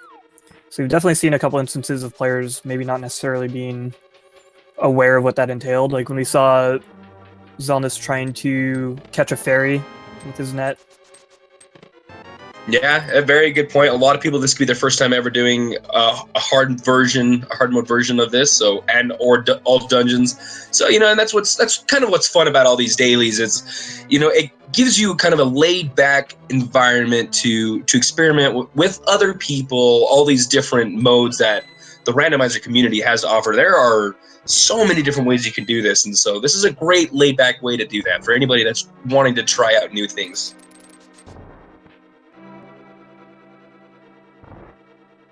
Yeah, it can definitely be a good way to kind of try out some new modes. Might find something you like. Again, a lot of these kind of like extra modes that we've had on these daily races are not things that are typically seen, so it's nice to mix it up. Yeah, it's enjoyable, and so a lot of these people, it could be their very first time doing anything like this. I know there was some people in the IRC beforehand asking exactly what all dungeons meant, and so it's definitely new to some people.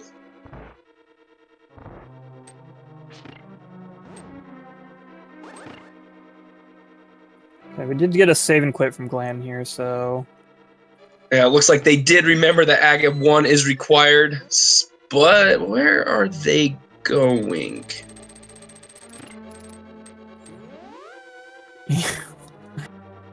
all right. okay. I think it they realized they don't need to go Dark World. Yeah, force the habit thing. Again, like, it's easy for muscle memory to kick in. Yeah. Or you get one step ahead of yourself. So yeah, kind of the nice thing about this routing is he does have that tempered sword, which is going to make Aghanim's tower that much faster. Like, not a whole lot, but it definitely makes a difference. And then when you kill Aghanim, you're going to pop out right in front of that Ganon hole. Yeah, it's really, if this is, whether intentional or not for Glan, a good way to route the Aghanim kill into it. And yeah, it's the all dungeons word is kind of confusing because a lot of people don't think of Aghanim Tower as a dungeon per se. Like I know I don't, because there's no items in there.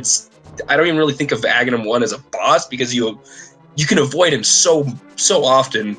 So it can be confusing for some people. Yeah, I would almost just call it like all bosses or something, but yeah, it could be, especially if you're not familiar with the category or this game setting, to maybe, especially 2 hours 15 minutes in, to kind of let that slip your mind. But this is really good routing on his part, because unless that item in the lumberjack cave is something you need or something that's going to actually help you out a lot, there's not really much point in doing this before. The only other benefit you get is that dark portal at that Dark World portal from Hyrule Castle, but that doesn't tend to be utilized very often. Yeah, and I don't know. It just doesn't feel like a dungeon to me. That's just the way my brain thinks about it. So I know whether right or wrong, I can understand why people might confuse this as not being a dungeon. So it is a weird dungeon in being a dungeon, and it is. It's just my brain doesn't think of it that way.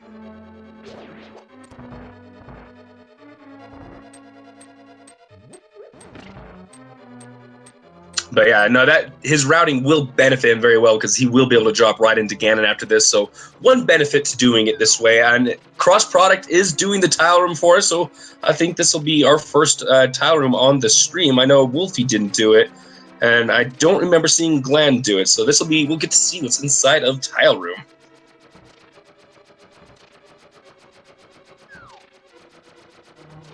Yeah, I mean, not likely to be anything particularly interesting. I mean, it could potentially be that missing sword upgrade, maybe letting him get an early tempered, but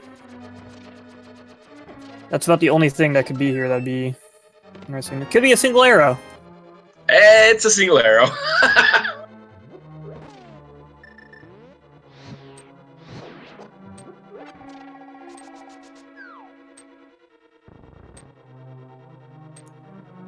Yeah, unfortunately, Cross still looking for that mirror. So he's gonna end up full clearing Ganon's Tower, finding all of those fetch quest items. We got some Swaggin' net strats from Glan here. So he enters the Aghanim 1 fight. Yeah, and Cross Product getting grabbed by the Wallmaster right at the end there. Accidentally leaves and comes back in. A few frustration slashes from Cross Product. That ice rod definitely got him tilted a little bit.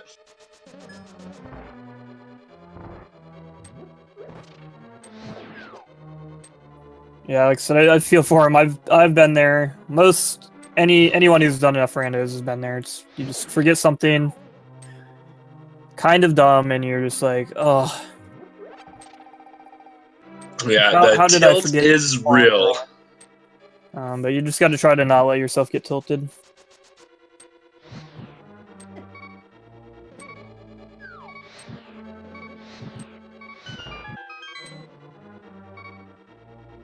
And he successfully gets the torches lit this time as Glan drops into the Ganon fight.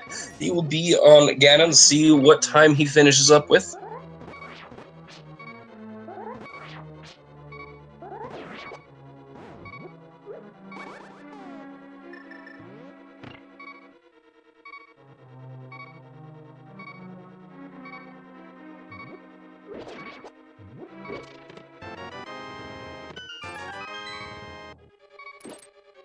Having a very good Ganon fight so far for Glan's side, as Cross Product is about to find out that the item is not inside the mirror, is not inside of Ganon's tower. Does, though, get the very important powder.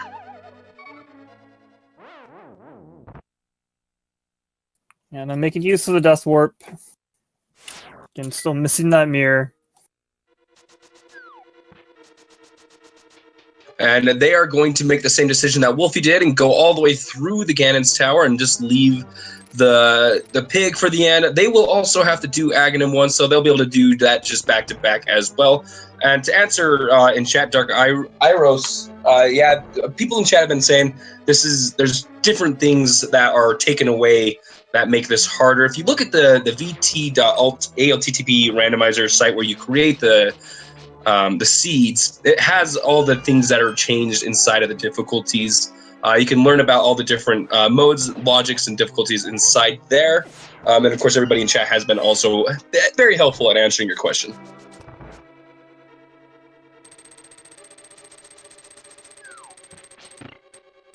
All right, Glan. Phase 4 of Ganon. A couple more silver arrows here should finish him off.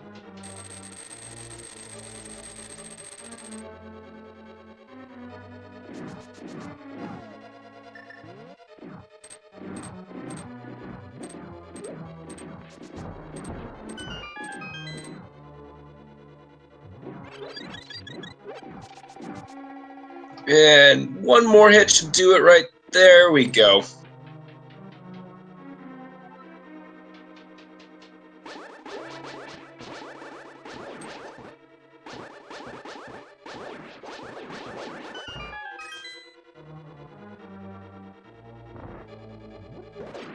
And we have an SRL official time of 2:20 and 11 seconds for 12th place for Glan there. GG's to Glan. Really well-run race for him. Just that flute really kind of pushed him off course for quite a long time. But once he got back on track, he was able to finish off the seed. Very well done. Only 23 minutes behind the first place finisher. So GG's to Glan once again. Yeah, again, a very, very good time for all dungeons. The hard mode really kind of steps things up in terms of boss fights, so it's really easy to lose time on each boss there. A couple deaths add up a lot, and there's so much easier to die in this mode. So much easier. So we will see if he wants to hop in for an interview. If not, he is in chat, so just ask him any questions that you might have.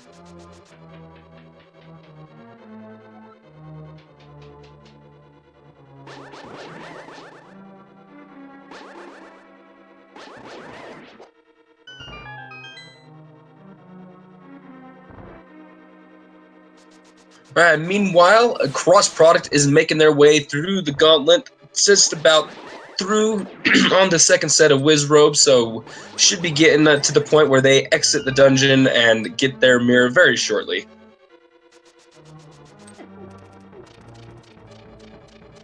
Yeah, meanwhile, Xelnas making his way back through Torok. He was unfortunately having a bit of trouble with Trinex when he was here earlier. But he's back, and he's ready for another round. And stocked up on potions, if I am not mistaken. Definitely wanted to have those for that extra safety that kept them from those later attempts after struggling the first few times. So hopefully Xelnas is able to get it this time. No additional upgrades until they get this kill, unfortunately. Yeah, unfortunately, there's no way for him to get another sword upgrade or anything, but he went around and took care of some other stuff in the seed that he needed to take care of. And I think kind of taking a little break, it's really easy to get tilted when you're kind of bashing your head against a boss over and over again. Yeah, a really good idea, like you said, to kind of just get your mind off of what you're doing. So whether that was, he had things to do, so I'm sure that's exactly what he needed to do, just kind of get his mind off of it. So, and yes, answers in chat. There's only one person that finished sub 2 in this seed, and that was TGH with the 157.44. Wolfie was very close with the 2 hours flat 44 seconds, so almost had 2 people sub 2 hours. So Glan's 2 hour 20 minutes is not bad at all.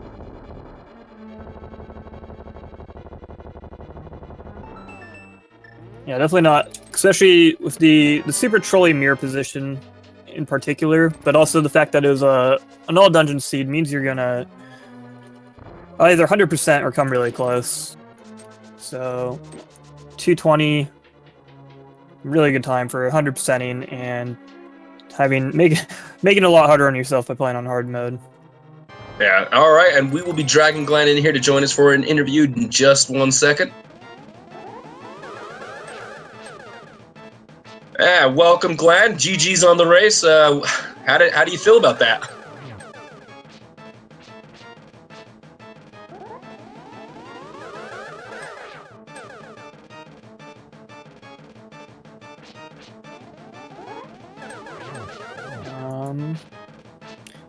We're not seeing you light up in Discord or anything if you're trying to talk.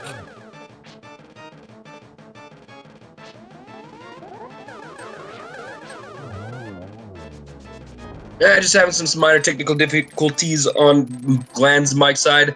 If he gets it fixed, he'll join us shortly, but we'll keep him in here, and if he gets it fixed, he'll be able to hop in and start talking. If not, well, no worries. Keep asking questions in chat. I do believe he's still in there. Meanwhile, we have crossproduct finishing up the Aghanim 2 fight. He's still got Aghanim 1 and Swamp Palace on the table, but first, he needs to go find that mirror, which is at the Magic Bat. All 3 fetch class items, the Mushroom, Magic Powder, and the Shovel, were all in Ganon's Tower, so let's see where it decides to go first. Yeah, let's see what happened. Glan, if I'm not mistaken, never got the Mushroom, and went to check the Shovel, and changed their mind and went and did Powder first.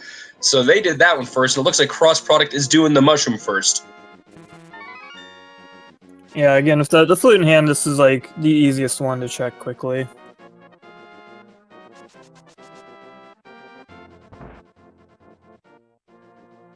Yeah, it's definitely at the fastest check, and you hope that it's there, and also you get the benefit of getting some extra potions for future races down there. So, doesn't have enough to get the second bottle.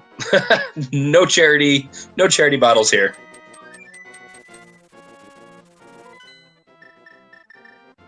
Yeah, not a bad idea to grab that blue potion since you're going there anyway.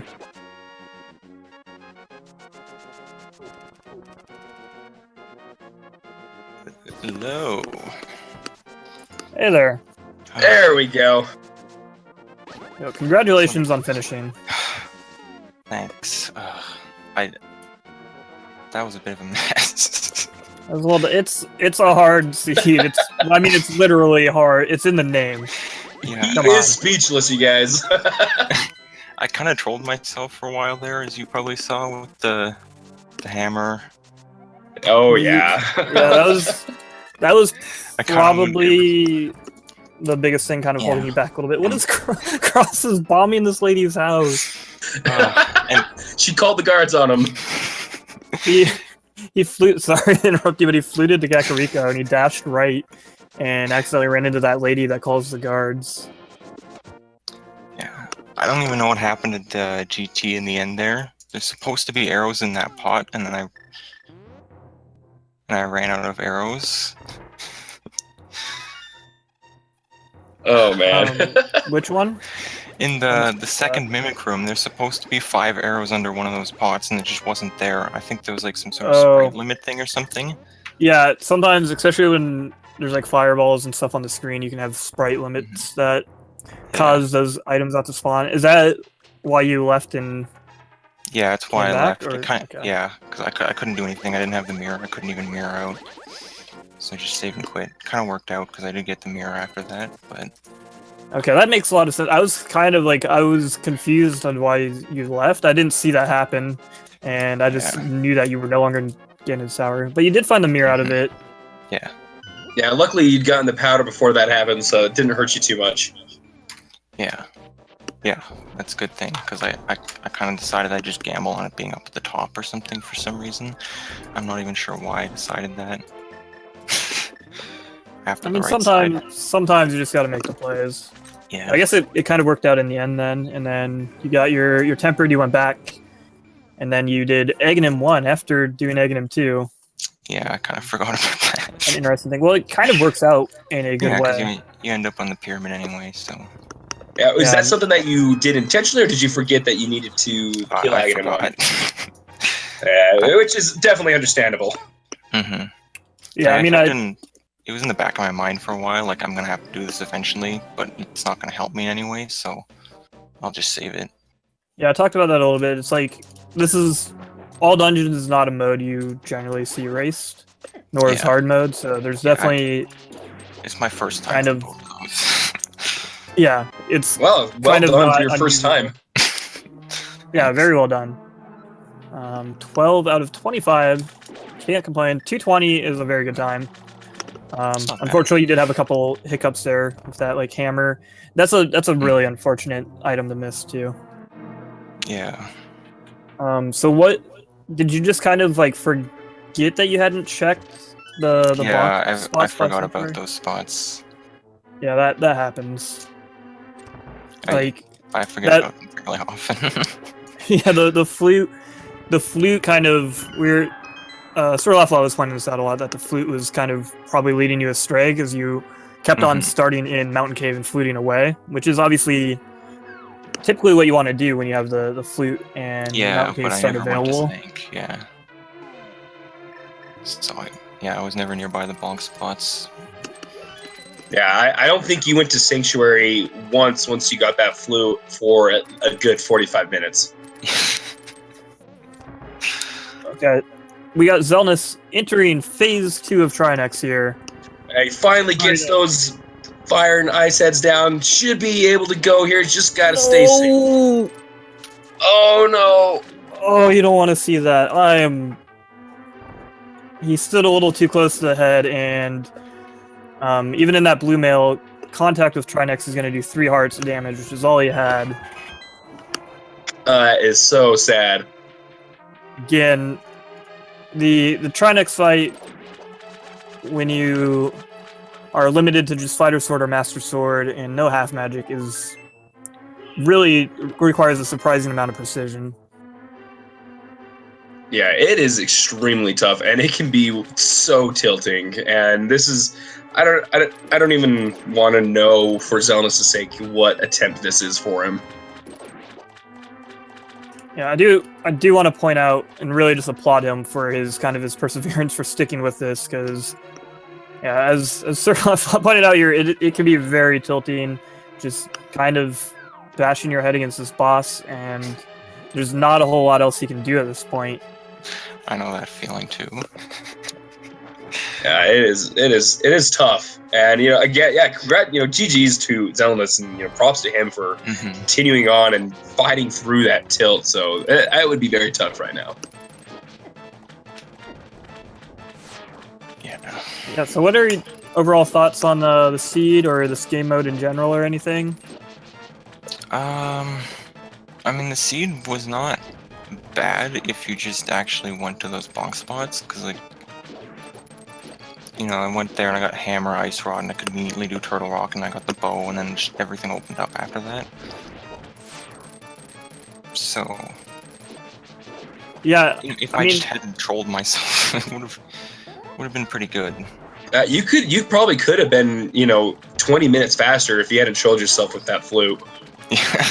The one benefit is you did end up having the cane by the time you found that hammer, though.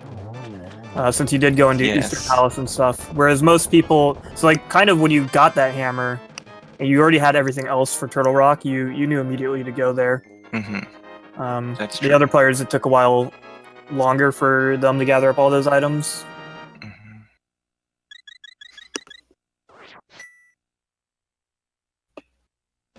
Yeah. The mode, like the all dungeons, is like, I guess it's kind of interesting. It makes doing pendant dungeons feel less bad, so I guess there's that. Yeah, that's the benefit there. Yeah, we touched on this a little bit at the beginning, but yeah, you're no longer like worried if doing a pendant dungeon is like a bad play because it's not going to have any items in it, because it doesn't matter necessarily if it has items in it or not. Yeah. You might have noticed I don't think I did a Dark World map check until 2 dungeons into it, because it just didn't matter to me. Yeah, really, the only dungeons that matter are the 5 and 6 crystal and the green pendant. Other than that, it's the same. Yeah. I mean, obviously, I guess that's not entirely true, because with the way that it works out with the mirror in this seed, you did have to double dip Ganon's tower, which that's one slight difference to it, but overall, not much of a difference, as Cross Product has finished Argus and is now working their way for Aghanim 1.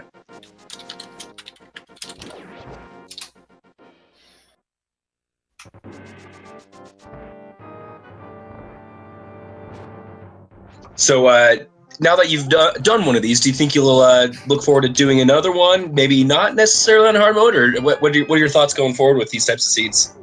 All dungeons wasn't bad. I'm probably do it again. Hard, kind of iffy on that. Yeah, it can be surprising how taking away those safety items affects the game and the way you play it a lot. The biggest thing for me was the nerfed potions. Yeah, that's really rough. And the lack of hard containers. Like, other than that, I don't really need the other stuff that much. But I found those to be pretty rough. Yeah, and again, the magic in particular can be really rough, as we're seeing with Xelnas here. The precision it can require of you on this fight in particular is really tough.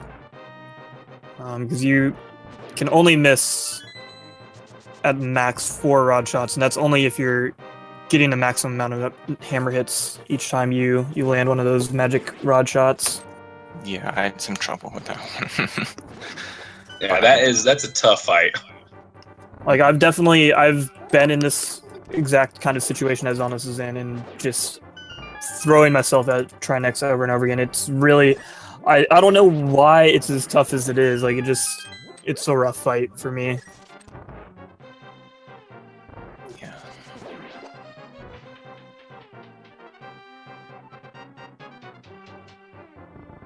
Yeah, again, props to Xelnas for continuing on with this. It would be, I'm surprised his controller is still surviving. It's a maximum level of tilt right there.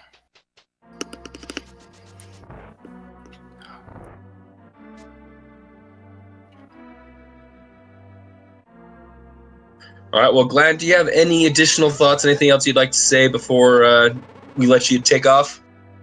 No, I think I covered it all. All right, yeah, and congratulations again on finishing. Thanks. It's a very good time. And thanks for letting us commentate your race. Just a friendly reminder for everyone in chat, please give all these runners here a follow. Especially if you particularly enjoy watching randomizer runs, all these racers are very good, very entertaining. So please give them a quick follow. It means a lot to everyone involved. Alright, well, thanks for having me. Yeah, I look forward to watching some more of your races in the future. Have a good night, Glan. You too. Right, good night.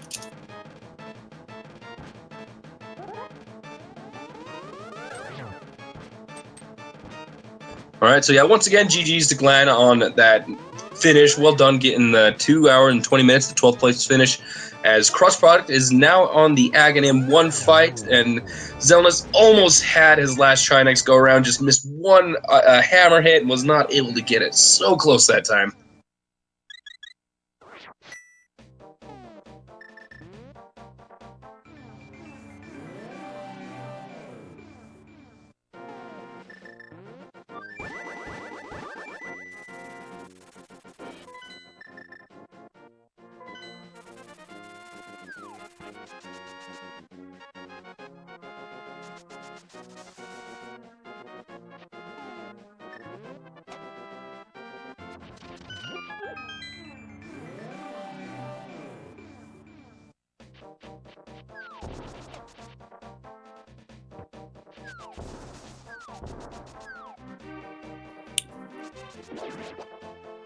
So I'm not entirely sure what Cross Product is doing.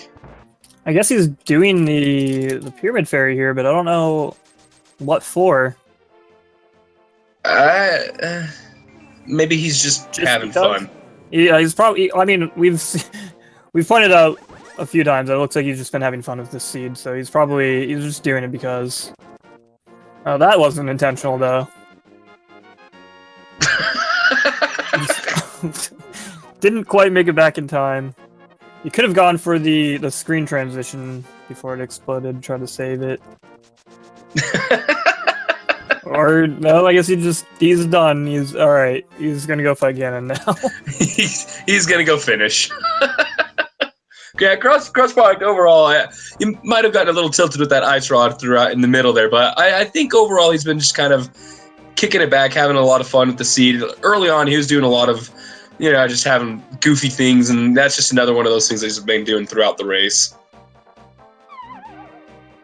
Yeah, it's a good attitude to have, especially in a game like this. It can be easy to let yourself get tilted when things start going south.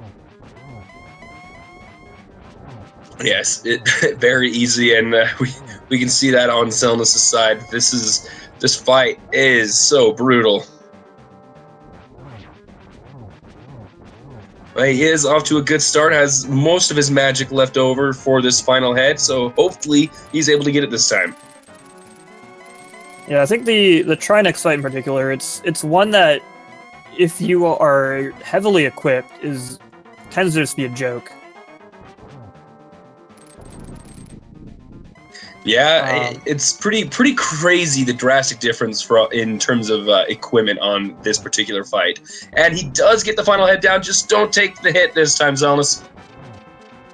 There you go, just play it safe. So you got the one sword spin at the start, which is good. It takes 5 sword spins or 5 hits from the hammer, 10 Master Sword slashes to finish off the second phase. As long as you just kind of carefully make sure to focus on avoiding. There it is. Oh my god. Oh man, that is GG to Xelnas. That is some amazing perseverance on his part to get that down. That is well done for Xelnas there. That's got to be a huge sigh of relief. Yeah, that's, again, I just applaud him for his perseverance, for sticking with that. Again, a lot of players might have opted to get too frustrated to go on. So definitely hats off to him. Again, it's a very difficult fight, and just sticking with it until he got it is very admirable. Yeah, and Cross Product has finished off the pig with an official SRL time of 2 hours, 41 minutes, and 3 seconds, finishing in 18th place. GG's to Cross Product.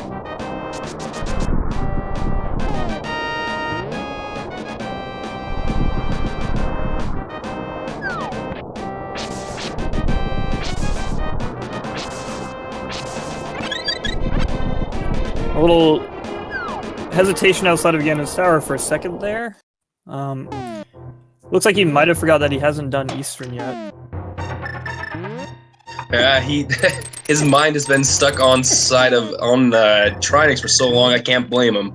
But he's gonna try the Spike Caves real quick, see if he gets through that on this first go round. It does only result in triple bombs, so that is very unfortunate. And I don't think he's gonna make it. He's dashing.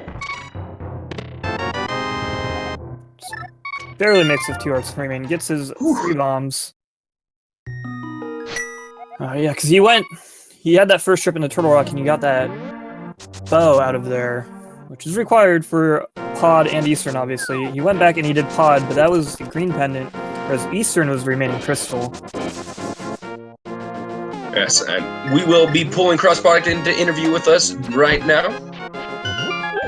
Hey, Cross Product, GG's on the race there. Hey. Congratulations on finishing. That was very, very good. How's it going, dude? It's alright. So that ice rod, miss huh? one spot, and it's always the most important spot in the game. I would have had a really good time if I had gotten Ice Rod. I would have cleared Turtle Rock on the first go. I basically was... But as soon as I brought up my map and saw Swamp was a pendant, I was just assuming that Mirror would be in Ganon's Tower, so I wasn't even going to look for it. Yeah, that's the most likely place for it. It was kind of funny that it had all 3 fetch quests, though. Right? It was a pretty trolly mirror location, but yeah, you made the right assumption there. You see that pendant, Swamp Palace. I kind of have that same line of thought. Pendant, Swamp Palace, mirrors in the Ganon's Tower. I always assume that until proven otherwise. But yeah, unfortunately that ice rod location costs you a lot of time. Because you got the hammer out of King's Tomb, had you just kind of mentally checked off Bonk Rocks? Did you think you checked it as well? Yeah, because I had the dwarf with me, right? So I was gonna go check Sick Kid and turn the dwarf in at that point. I don't remember if I had flute yet at that point. No, I don't think I did, because flute was pretty late. It was on the Cape. But I was like, alright, I got the dwarf. I'm gonna check King's Tomb, then Bonk Rocks on my way to take him back to the village, right? And check Sick Kid. And I marked all 4 of those spots off on my tracker, and just at one time, because I was the route that I was planning. But I forgot to actually do all those spots. Yeah, I mentioned that it's one of the worst things you can do is like kind of mark something off as done when it's actually not done. Yeah, that's and exactly what happened. We've all made that mistake. Anyone that's played Rando long enough has made that mistake, so I definitely feel for you. Yeah, unfortunately I did that last time in the last race too. But at least that one was a dungeon item, so it kind of narrowed it down. But yeah, I mean, even just the time that I lost not remembering I forgot, just the fact that I wouldn't have been... I basically would have played in go mode as soon as I got turned into green pen and then got Bombo, so I would have stopped looking for stuff. So I'm not looking in Mire for anything. I'm not looking in any more overworld spots, but yeah, that's unfortunate. It happens. But yeah, outside of that, it was oh, the remaining one. I guess. Well, I mean, I don't know, because the Tempered Sword came pretty late, so I know you can't get Butter Sword in this mode, but I think there are still 4 locations to get sword upgrades. Yeah, there should be. It must have been in Swamp Palace, because we never saw 4th sword. Or near locations like the Graveyard Ledge or like Checkerboard Cave or something along those lines. So what's Xelnas doing here? Did he go into Ganon's tower already? And he had a heck of a time against Master Sword Trinex. Oh, that's a tough one. I barely got out of that one. Yeah, that's what ended up really killing his time. He also never went to escape for quite a long time, about 50 minutes or so, until he got his first sword. So yeah, the Trinex, he tried a lot of handfuls his first time in there, and he finally got the kill just a few minutes ago, and it was his second time into Turtle Rock, so it was tough for him, but he persevered and got through with it. So nice. Yeah, so kudos to him again for sticking with it. Yeah, as Sir pointed out, he went in there and he gave Trinex a good handful of attempts before kind of leaving with the bow and deciding to come back. And he went out and he did Pod, but he forgot to do Eastern. Yeah, so that's where he's at right now. Then he'll be able to head into GT. Yeah, after he finished Trinex, he dashed over to Ganon's tower, and I think he thought he had all 7 crystals, because he kind of hesitated out there for a couple seconds, like, why isn't it opening up? Oh boy. But yeah, he's just now entering the Armos. He can save a slight amount of time if he leaves his portal there, I think. Basically just the time it takes to run from the dead rocks and the Bonk Ferry to the right and back over. But it's a little bit of time if you left this portal. He doesn't have Mirror yet, because he hasn't been able to go. Oh, right. Unfortunately. That dang Mirror, man. I wasn't worried about Mirror, man. I was expecting, everywhere I turned, I was expecting to find Ice Rod and have Mirror in Ganon's tower. It's just... oh well. I wanted to throw an orange bomb on the Bonk Rocks, but I messed it up and I didn't have enough rupees to try again. Oh, is that what you were gonna do? Yeah. We knew you were doing something swag with that. You seem, that was kind of one thing we noticed, like at the beginning. You seem to be having a lot of fun with the siege, kind of taking it easy, and that Ice Rod, minus the Ice Rod tilt there, I'm sure it seemed like you had a lot of fun with this. Yeah, the dailies, I mean, the tournaments I took a little more seriously. I didn't do too well, unfortunately, but, you know, there's less pressure. I always like to have fun. You're definitely memeing hard, that's for sure. A good attitude to have for sure. I tried to feed the fish to the raven, but then it flew away. Yeah, I saw that as well. That girl in the village, I always run into her. Bombing her You house. bombed her house. Well, at least she had a reason to call the cops on me that time. Yeah.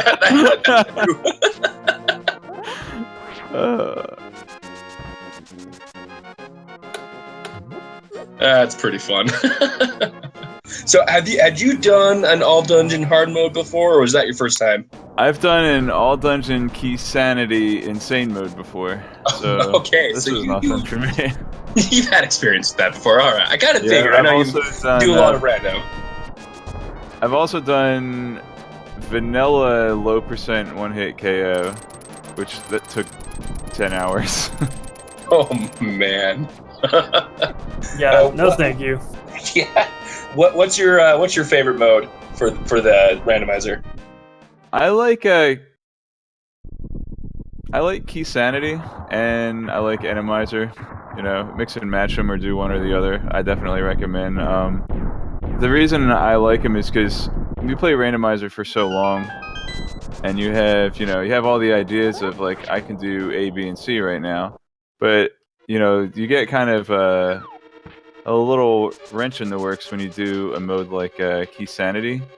So it's like, all right, I got everything I need for Swamp Palace, and you go in the front door and you don't have the small key to get to the first room. You're like, That's true. Or like, all right, I'm looking for Ice Rod so I can beat Turtle Rock, and then you find out Moldorm's at the end of it. Yeah, definitely. Yeah, Enemizer with random bosses is definitely a good way to mix things up. Or an Insanity entrance randomizer. Definitely, as you pointed out, as you do enough randomizers. No entrance randomizer. Entrance randomizer is my least favorite thing. Wow, dude. Why are you hitting on the entrance randomizer? I have a really bad memory. Like, I can't remember what items I picked up, let alone every single entrance I've gone into. So, touche.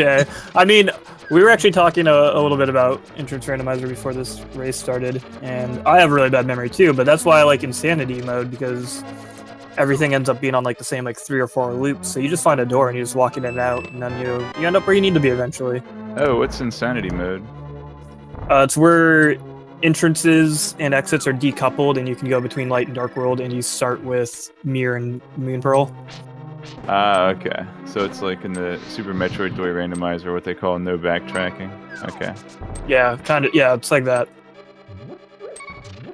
Because I agree. I actually think like the less confusing entrance randomizers are harder, because then you have to you remember more things, and like you, I have like a really bad memory. yeah. So I forgot to ask both Wulfy and Glan this. The big key and the small key in the first 2 chests on the right. That is like the worst thing to have happened with the way this seed went. I wasn't fooled though. I knew I was still looking for Mirror. Judging by some of the SRL comments, I think some people might have pieced out Ganon's tower and not realized they still needed Mirror out of there. Oh, that would be very unfortunate. Oh man, that's painful. but I mean, you get the absolute best big key and a small key right next to a location, and you can't actually utilize that. That's Yeah. such a tease. It's Blando level there. Right?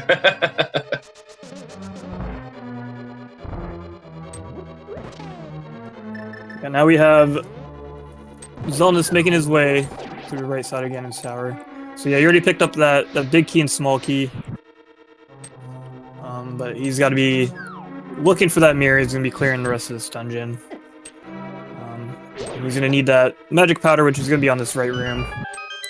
But he's not going to know that, so fortunately for him, he's going to have to go clear out the rest of this dungeon.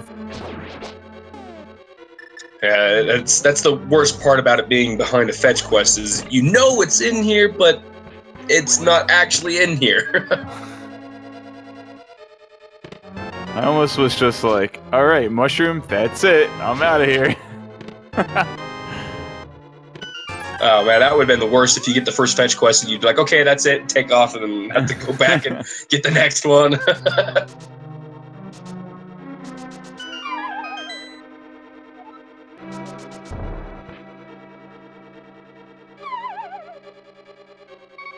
Oops. That was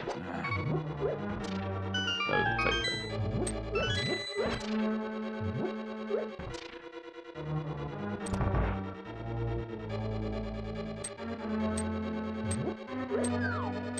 All right, as Xelnas is making his way, he's going to do the full right side, it looks like. Go ahead to the Ice Armos.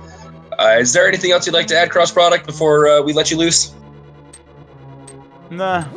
I mean, I just learned my lesson. Hopefully, next time I'll not tick off stuff that I've not gotten. That's all.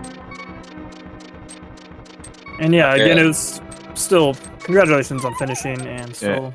And I was happy. Considered. Oops, I was happy with my hard mode execution though. So I thought I had some clutch moments in there as far as execution went. So I'm happy with that at least. Yeah, you definitely played very well. Yeah, I really, you had a really well done seed. Besides that ice rod, I think you easily could have been 30 minutes faster if you'd remembered the bonk rocks there. Oops. It happens to the best of us, man. Forgetting a location and thinking you've already been there. It's once you check it out of your mind, it's gone forever. All right. Well, enjoy the rest of the race, guys. Thanks for having me in here. Yeah, GG's once again, Cross Product. Yeah, have a good night.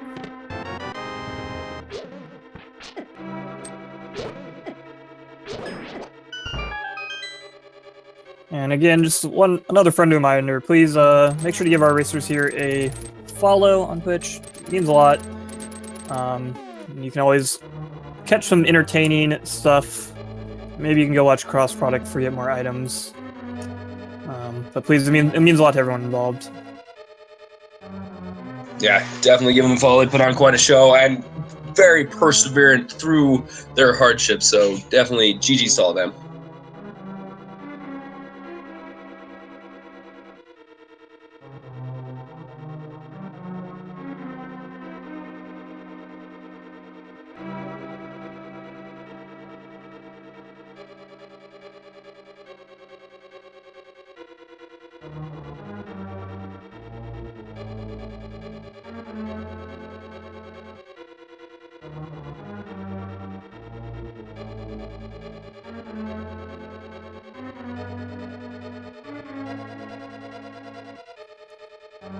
Unfortunately, we have a forfeit from Xelnas there. Again, he is definitely a very valiant effort. Major kudos to him. Props for sticking out that Trinex fight. The Master Sword low percent Trinex is very difficult. It requires a lot of precision. I think that was really just taxing on him, and he gave it a good effort. But he left a comment saying he can't finish in this mindset. So again, kudos to him for sticking it out for as long as he did.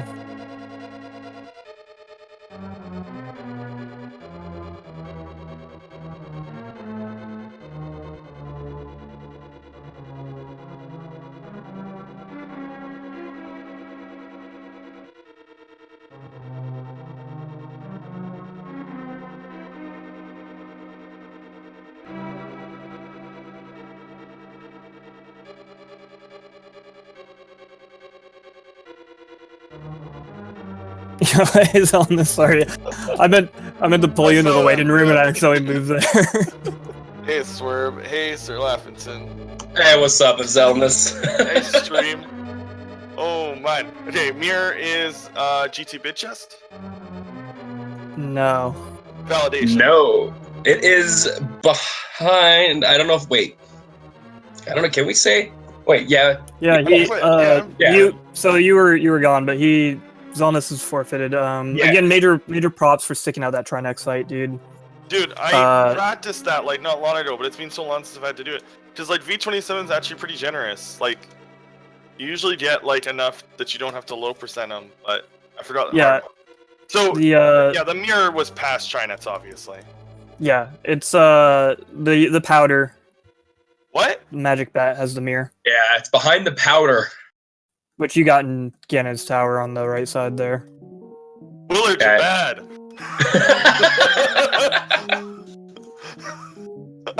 That's awful. Okay, that's pretty dumb. Okay, I'm usually like I usually laugh at people who are super salty in IRC. No, that's pretty plando-ish. Okay, no, that's cool. Sorry, Ben Teasy. In my head, I said, "Man, you're just being nope." Okay, that's pretty good. Where even was powder? Did I have powder before coming? It was the compass room in Ganon's tower, right side. I believe the first chest on the bottom right. I didn't even register any item that wasn't the mirror. Yeah, so if you were to continue on through Ganon's tower here, you'd find also the shovel and the mushroom here. Oh, that's perfect. Okay, that's good. Yeah, you get all the fetch quests inside of Ganon's tower, and we have no idea where the final sword upgrade is. Yeah, It's on the ledge, right? Well, so even though the hard mode you can only get the 3, they're all 4 are still in there. So we know where your third one would have been, but there's the fourth one somewhere, and they're probably behind the mirror or in Swamp Palace. Yeah, it's gotta be in the swamp or behind the mirror, because if it didn't show in the credits, right? So it would have shown in the credits. If it was shovel or if it was mushroom, it would have shown in the credits. So yeah, someone checked all of those. We saw pedestal was, I don't remember what it was, but it wasn't a sword. okay. Triple bomb. Bombs, yeah. I swear, chat, I can actually play Keysanity in Open now. I should just stick to that, or at least only I shouldn't be playing hard mode at 11 a.m. when I work 5 a.m. to 7 a.m. But So 5 a.m. to 1. So Xelnas, I gotta ask you. I was tracking the race that you commentated the other day, and you said that you think Uncle early on in open mode is a terrible play. It's the worst play. I said it in IRC. Are you still feel that way? Yes, it's still the worst. No, everybody who went there first got lucky. I mean, my personal opinion is I usually don't like doing the Uncle first thing either. I mean, but yeah, it was unfortunate that there's a sword right there, and then a little bit further into escape was another sword. Like you're literally just gambling that he has a weapon. Otherwise, you wasted like a minute for no reason. Like even if you like get the money to get 10 bombs, which is usually what I do. Like once I'm done Kakariko, sometimes I'll just take my 6 bombs and go do like castle. So I don't fall behind Uncle first players who got lucky. Yeah, no, it's definitely understandable. But once we saw both swords in there, I remember you saying that. I was like, oh man, that is going to be something that bites him in the butt. This particular seed. I thought of it too, especially when the comments came in 50th, because I think I got my sword about an hour in, so I was right along with with TGH in that. I think my route in wasn't actually terrible. This seed, I just like couldn't beat Trinets, and then I realized like about 7 tries in, I'm like, oh yeah, I don't have to beat this guy to continue at this seed. Yeah, unfortunately, there wasn't really anything else available to you to help him out or help out against him. Yes, NES Picross. It's Japanese only, but it's really fun. Gee, Picross is fun. Go buy a Picross game. Yeah, there's a new one that's out on Switch that I've been seeing people play. That is there? It's a lot of fun. Yeah. I have a reason to turn back on my Switch. Yeah, Picross S or something. I don't know how much it is, but yeah, spend. Yeah. Picross is the end thing now, but yeah, again, dude, kudos. It's been a long time since I've had to do that fight because, as you pointed out, like so by the time you end up doing Turtle Rock, you tend to have a bit more. Like even in like V26, 27, with the changed logic, you tend even with an early Turtle Rock, you tend to have at least half magic or something, you know? Or bottles that do the thing that they're supposed to do, not like. I totally forgot you can't catch fairies in hard mode. So, but yeah. Yeah. I'm gonna go to sleep. I am also gonna say the thing I always say. Misspell my name and forget the last 3 letters. It's a much better follow than I am. A. But thank you very much, commentators. Thank you very much, Mythical. Thank you very much, Willer, for generating the seed and putting these dailies together. It sounds, by the sounds of it, there's not going to be that many weeklies next week, just holidays. But yeah, support Speed Gaming and donate to GDQ in like 2 weeks. Please do, because that's like, I'm saying that as a person to you guys, because that means a lot to me. So that's all I'm gonna say. Yeah, awesome, man. Well, once again, yeah, props on getting that Trinix skill down. It can definitely be tilty, and it was fun being able to commentate for this. At least that tempered was right there. Just there to taunt you the entire seed. I saw that first, like, oh, that's nice. I guess I'll know where that is. And then you never get the mirror to actually get it. But yeah, once the cross picture is Link.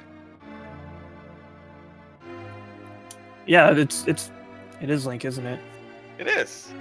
Yeah, I was like, this has got to be Link, right? That's why cross product picked this one. Yeah, probably. Yeah, one last final reminder. Please give our runners here, Wulfy, cross product, Glan, and Xelnas a follow. There's everybody's Twitch links in chat there. It means a lot to each of the runners. And you'll get some good stuff. Like, you can follow Xelnas and you'll know he won't quit on Usually. Master Sword Trinix. Usually if I quit, it's because I know where all the items... I know, like, the seed. That's usually when it's like when I'm frustrated that I died a lot. I'm a perfectionist when it comes to speedrunning and randomizer. So. Yeah, I mean, I probably, like, I honestly would have done the same thing, I think. Like, 3 hours in, like, Trinix was the last boss for you, man. That's probably one of my least favorite fights. I think it's... Whole thing. I actually... Dude, okay, that cold step fight, man. Sometimes those balls of puff are aggressive. Yeah, they definitely can be. Frickin', it's like I have nightmares from that and Krakos. I mean, Cold Stare is basically base Krakow. It is. It is Link. See, we were right, chat. And cross product with the game over in Picross. Aw, made an angry-looking Link. Yes, he did. I guess that's why we don't call him Picross product. And with that, I think it's time to call it a night. Yeah, I think so. I just want to give one last shout out to our trackers, Recitador and Gandalf the Cage. Thanks for tracking that for us. Definitely makes our job a lot easier. And thanks to Speed Gaming and Fiesel for making all of this possible. It was a pleasure being able to commentate for this. I have been Sir Laugh-A-Lot, and I will leave the last words to my co-commentator. I have been Swerb. And again, thank you to Mythical as well for the restream and making all this possible. Have a good night, everybody.